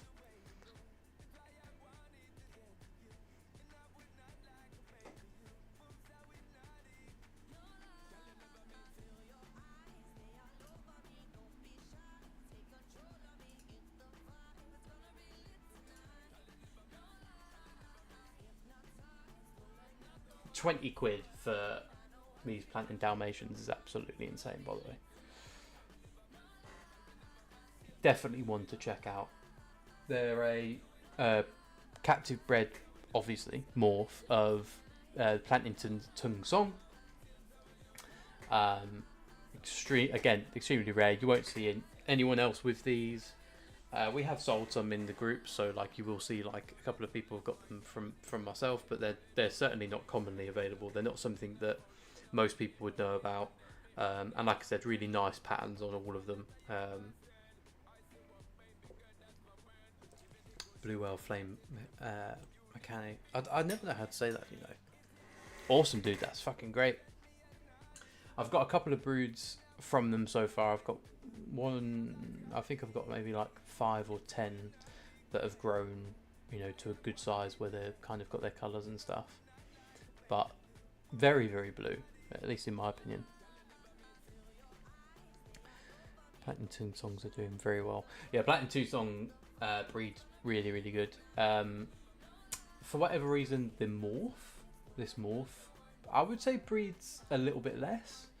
But that could also just be because I have less of these, you know. It's not. I guess it's probably not a measurable difference.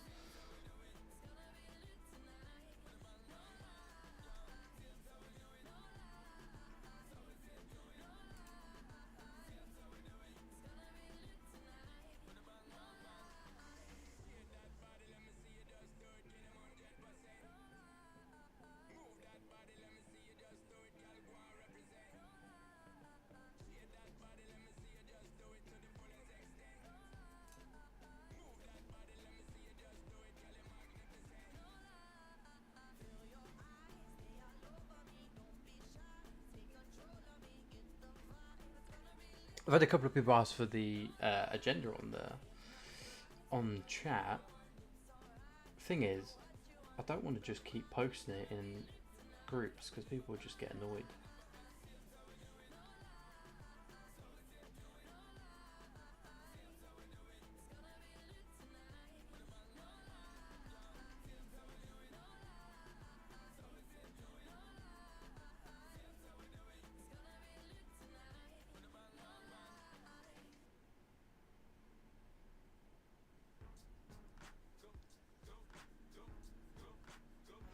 I don't have any, unfortunately.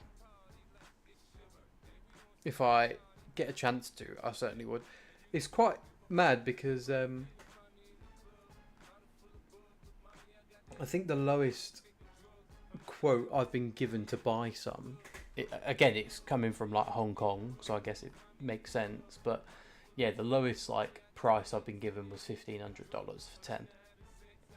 And I know that they sold in the UK for a lot less than that.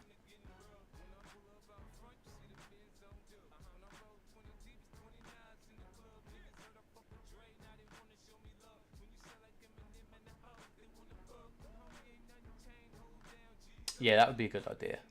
Add in an agenda and stuff.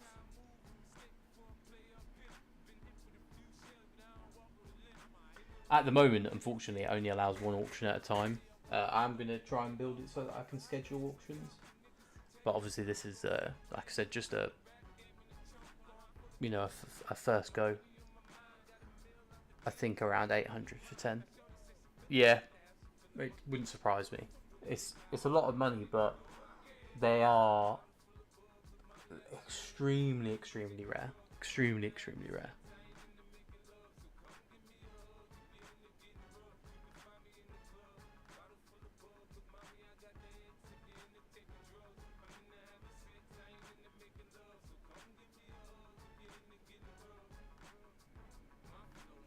Oh, I appreciate that, dude. Honestly, as much as I'd love it, like, I think you should keep it as a trophy piece. You know, it's a pet at the end of the day. If it doesn't create anything, it doesn't create anything. Unfortunately, I don't have another albino to kind of match it with. And it's unlikely that any of mine carry the albino gene. So yeah, I definitely keep it, dude. Well, again, like less than 1/3 of the price for the Plantin songs, and that is going to, unfortunately, Jasmine, that is going to Lee. You bid the exact same amount, so and you also bid after it ended. No, you didn't bid it after it ended. You bid it at the same time, yeah.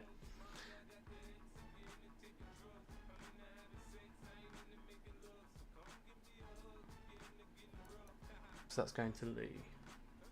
Okay. Alright, next up. Right, dude. How was the Roblox?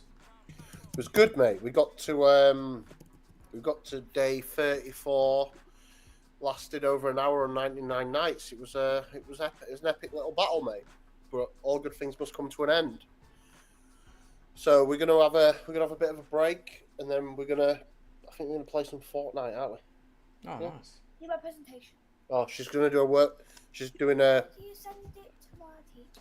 Or send it I'll to put it on a memory stick for you, and you can take the memory stick to school. Oh, Got spare ones, all right? Next. Ruby's doing a PowerPoint for a school project. Oh, awesome. Oh yeah, very modern. I'm doing a Chinese temple thingy. What's it on? Chinese temple. Like, you know, a palace. All Those right. original palaces with like baby roofs and stuff. Why are you putting it on me? So, because you're talking, so explaining it. Ruby's a future YouTuber, Josh, like you, mate. She's got how many subs you got now? 1 second. I'll tell you all the details. I've got 391 subscribers. Smashing it. 184 views in total, 3.1k likes in total, 349 comments in total, and 130 shares in total. No, your views is 184,000. Yeah, 134,000. 184.4k. Wow.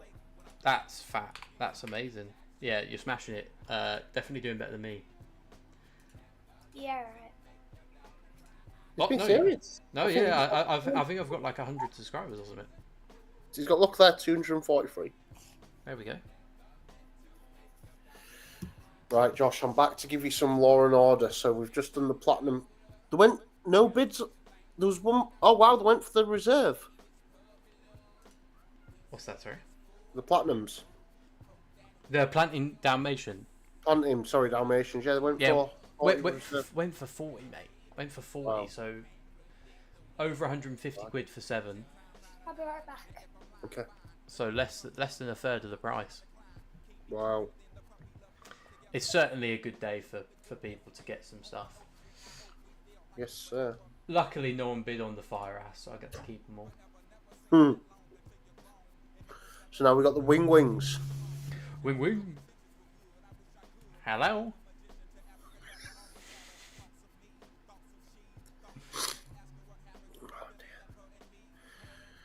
These are like the cannonball. These are like cannonballs, aren't they? Like they're really cool, but you kind of keep expecting them to get popular.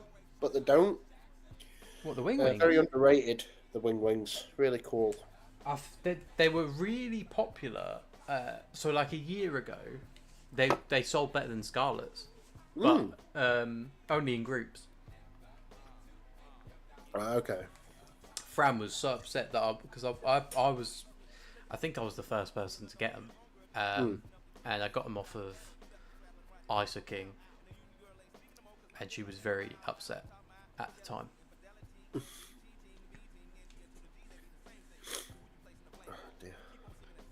Drop it in the description section for this round.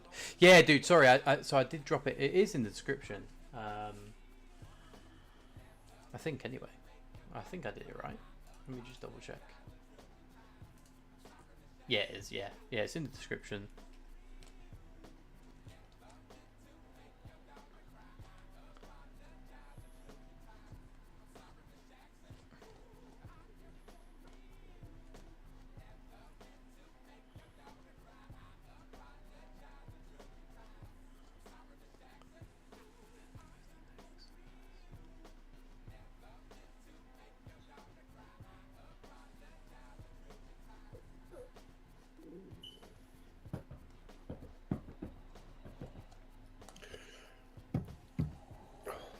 What's the takeaway of choice then, Josh, for your lunch? Well, dinner. I got it last night. It's cold pizza. I'm still upset that pizza place they don't do that massive pizza anymore near yours. No, they do, but it's not as big. So it's not the same pizza then. Typical Josh. Yeah, they do it. It's just not the same one. There's a couple of shops that have like tried to copy what they do, but I mean, it might be the same size. It's just that people have told me it's not, so I'm assuming it's not. Well, one of the issues you probably have, being very honest, is the couriers. Like your Uber Eats or your Deliveroo, you just eat. It won't fit in the bag. So that might be why they've had to stop doing it. Because it's cheaper now. So the fact that it's cheaper, I'm assuming, because basically they go up to 16 inches. So for a 16 inch, it's 15 quid, which is still pretty good for a pizza. And the Beast is £25. Mm-hmm. So let's say it's 24 inches. Yeah. It's still a big pizza, but it's just not as big as 36. Have you ever done 24 inch? Add 24 inch?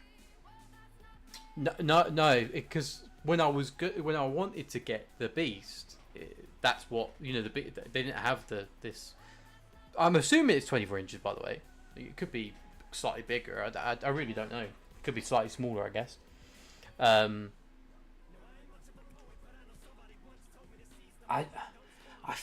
don't think I could finish it. Like, I think it would be like a 2 or 3 day job, to be honest.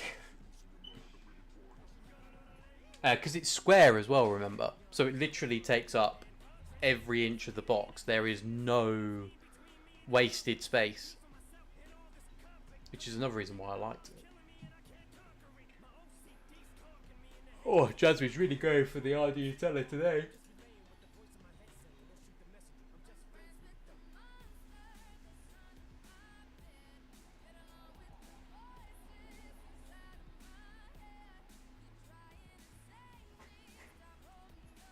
Have any of the ones that you said you were keeping an eye out been yet, or are they all later? So I was going to get some more of the crazy horses, but then I felt a bit bad. The fact that I hyped them up a lot, and then I'd have felt even worse taking them off you. Like, these are great, guys. I'm taking them. Yeah. But no, there's... Hi, Ryan. There's definitely 2 that haven't been. I'm just going to check the 3rd one. Was that one? I'm not telling anyone what they are. No, yeah. Don't tell anyone, because then they'll try and figure out. No, there's still... Yeah, they're still free. They're still free.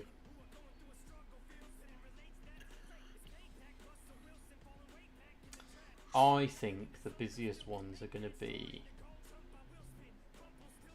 the Angry Monk, Right. the Cappuccino, Yeah. the Vex, White Ducky, Cherry Blossom, Nah. Green Laser. No. So I think Vex not as much. I think Krabby. I think Lemon Blues will be good. I think that they're always a favourite. Yeah.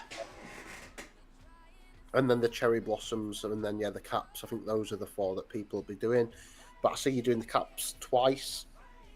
So Yeah, they got voted, like, on all the polls, they got voted the most. Like 25% of people, 25% of the votes were for cappuccinos, which is a lot.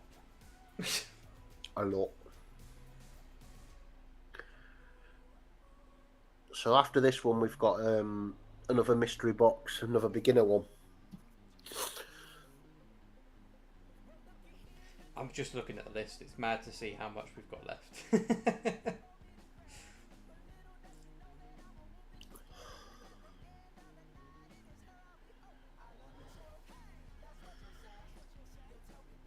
I mean, what was the last one? £10 for a £50 mystery box. That's It was great. It was great. That's great. I mean, right now we've got Ardentiella Wing, 76 quid for 7. Oh, I need to put 7x.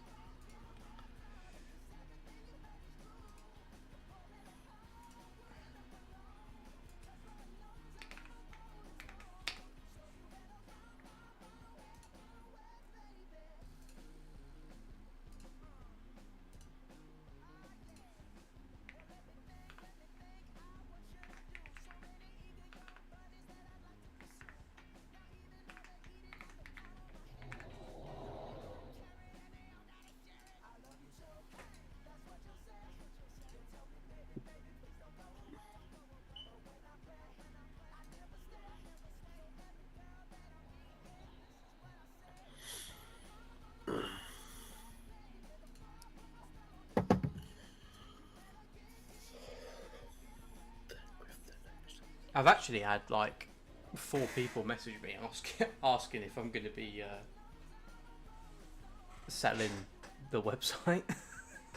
Selling the actual website? Like the functionality. Oh, the sorry, for the auction, right? Yeah. I was quite surprised by that. Probably the answer's probably no. But so how many times have you had 16 inches then, Josh? Daily. I can do one of those. I just have to be hungry.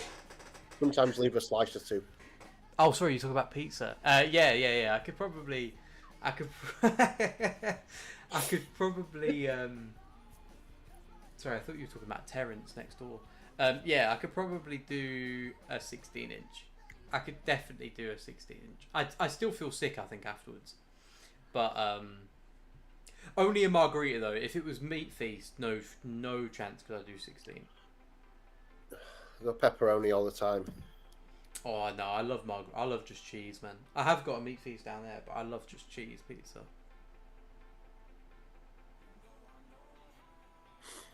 To be fair, dude, I'm quite surprised that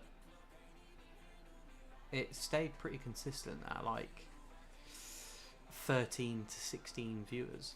I still find it mad that people would want to listen to me for so long. Not that I want anyone to run off, but Got a few people that haven't bid yet that are watching from the sidelines because I keep getting texts off certain people. They're watching. Watching and waiting. Yes, Do you know what's hard is marketing the auction days. This is another problem with the groups is I don't want to keep spamming it, because obviously for the past couple of days I have, but that's because it was upcoming. Mm-hmm. But you don't want to keep spamming it. But there's not really anywhere to kind of put this kind of event. It's it's not like one central location where people can just come and see it without, you know, without other 1,000 other things clogging up the chat and you never see it, and then people miss things and they don't see the agendas and so on and so forth. Yeah, that's a shout, is that? I think the thing is as well, let's be honest, you know, there's 13 people watching this, but there's probably more than 13 people in the auction thing, because some people won't want to watch this all day or won't have the time. They might be out and about shopping, but they can still go on the app then and dip in and dip out. Well, we've got 70, like I said, 70 people registered to bid. Oh, you said yes. Yeah, you did actually say it earlier. Yeah, so that's quite good.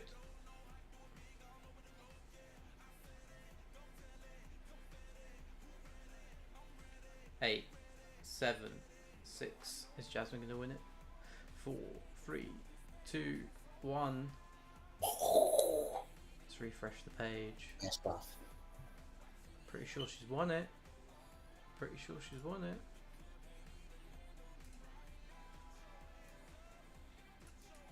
End the auction. Well done.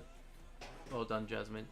That is £76 for 7 Ardentiella Wing. Insanity. Insanity. Right. Next up, we've got another £50 mystery box. What do they say? 50 Bombaclat chicken nugget. I don't know if you've seen that video. No one's seen that apart from you, Josh. Just made you sound like an idiot, mate. Well done.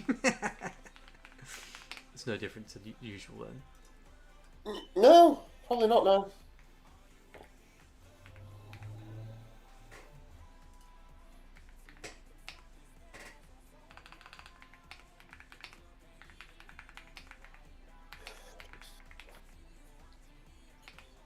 Are you typing up your diary entry, or are you actually doing this next auction, mate? I'm doing this next auction. Dear diary, it's been a while since I've written in you. I have had other things on my mind. To be fair, do you know what? I don't think I've ever had a diary for more than a day. Like it keeps seeming like a good idea. Like when I was growing up, and I was like, oh yeah, I'll get. Well, maybe not a diary, but I was thinking like a, you know, like a to-do list, like a. Nah, you had a diary. You've got a diary still with one of those little locks. No, dude, that's what I was about to. I was literally. I knew you were going to say that. You've got the little key in your wallet or something. I knew you were going to say that. And you're writing it like Stan, really angry. Dear diary, Sienna today really annoyed me. She told me to move her up. I'm going to do it, but now she can do it herself. She understands me, diary. I had one of those. I had one of those Tracy Beaker ones with the little locks on it.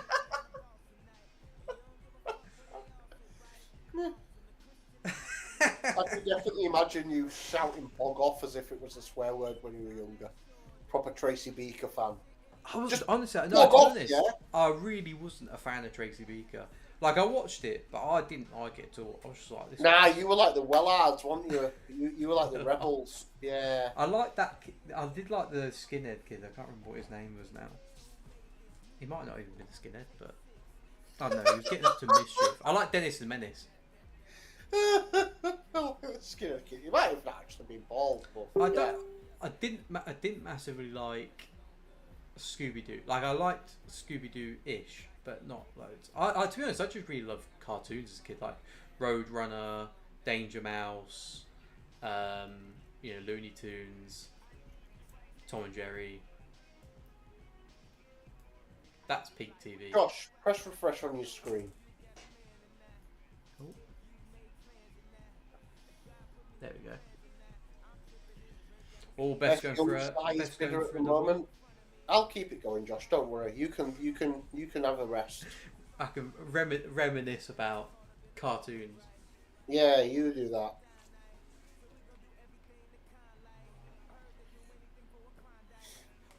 What I really want, and I've been wanting this for a couple of years, is I don't know what it's called, but you know when you like stitch a pattern into a TV show, into a T-shirt,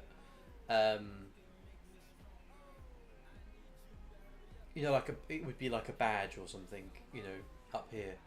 Embroidered it. Embroidered. Yeah. So I wanted a bunch of T-shirts embroidered with different Looney Tunes characters and Tom and Jerry and Pink Panther, and I got a quote, and it was just like each T-shirt was like 70 quid for someone to do. So I could I could never afford that, but that's something I would absolutely love. Like I have many times I've been thinking about getting a custom embroidery machine because they're only like a couple £100. I would say, myself. Yeah, as long as you're not doing more than 2 or 3 colours, yeah, you get one for a few £100. Yeah. Well, that's the thing though. I need quite a few colours for Looney Tunes. Beep, beep. Beep, beep.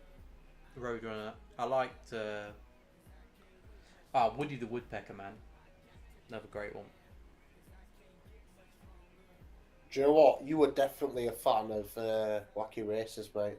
Yeah. What was the dog's name? Muttley. That's it. Muttley. With Dick Dastardly. Muttley, yeah. That's it. Dick Dastardly. What a great. I used to always fancy Penelope Pitstop. I always used to get Dick Dastardly confused with Dickinson's Real Deal. Don't know why. I'd watch them one after the other. So. And a bit of Magic Roundabout. Oh, I don't think I showed off this planning. Loads of it. Oh, after this we've got the Snow Bees. I know a bunch of people that wanted these. This might be a popular one. I think it's Snow Bees next anyway. It's alright, Josh. No, it's Angry Monk. Angry Monk. I'm going to say. Slacking.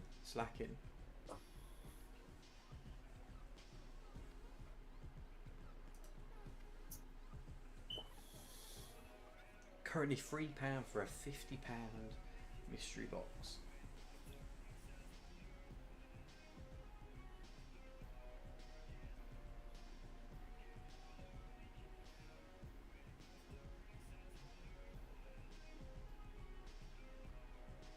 I fancy this myself at the moment. Yeah. Annie said the same. She texted me and she said, I'll answer that personally. I said, not to bid. Oh, Holly's bid as well. I think that's Spike and Holly. Oh, okay. I think it is.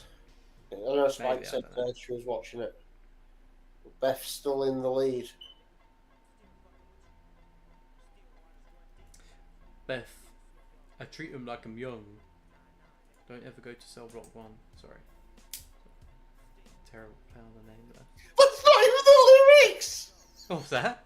That's not even the lyrics! Yeah, I know, but like, you gotta play it a little bit.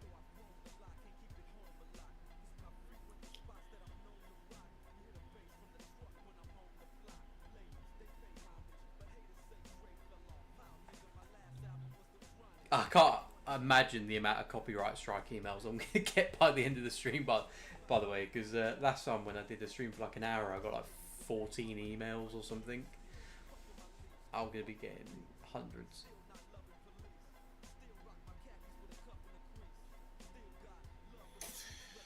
I don't think you will, mate. She's so far off fucking lyrics.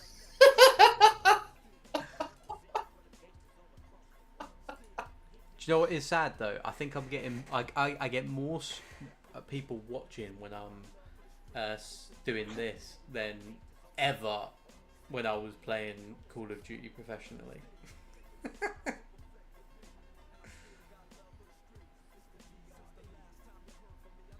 Ryan Turner's come and took it off me. Ryan Turner.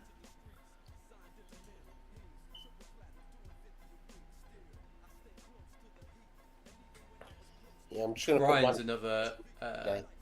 Oh, I think we've. Wait, what?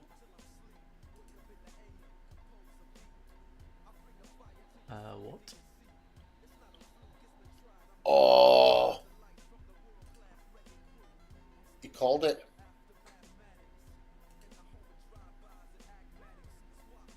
What's this?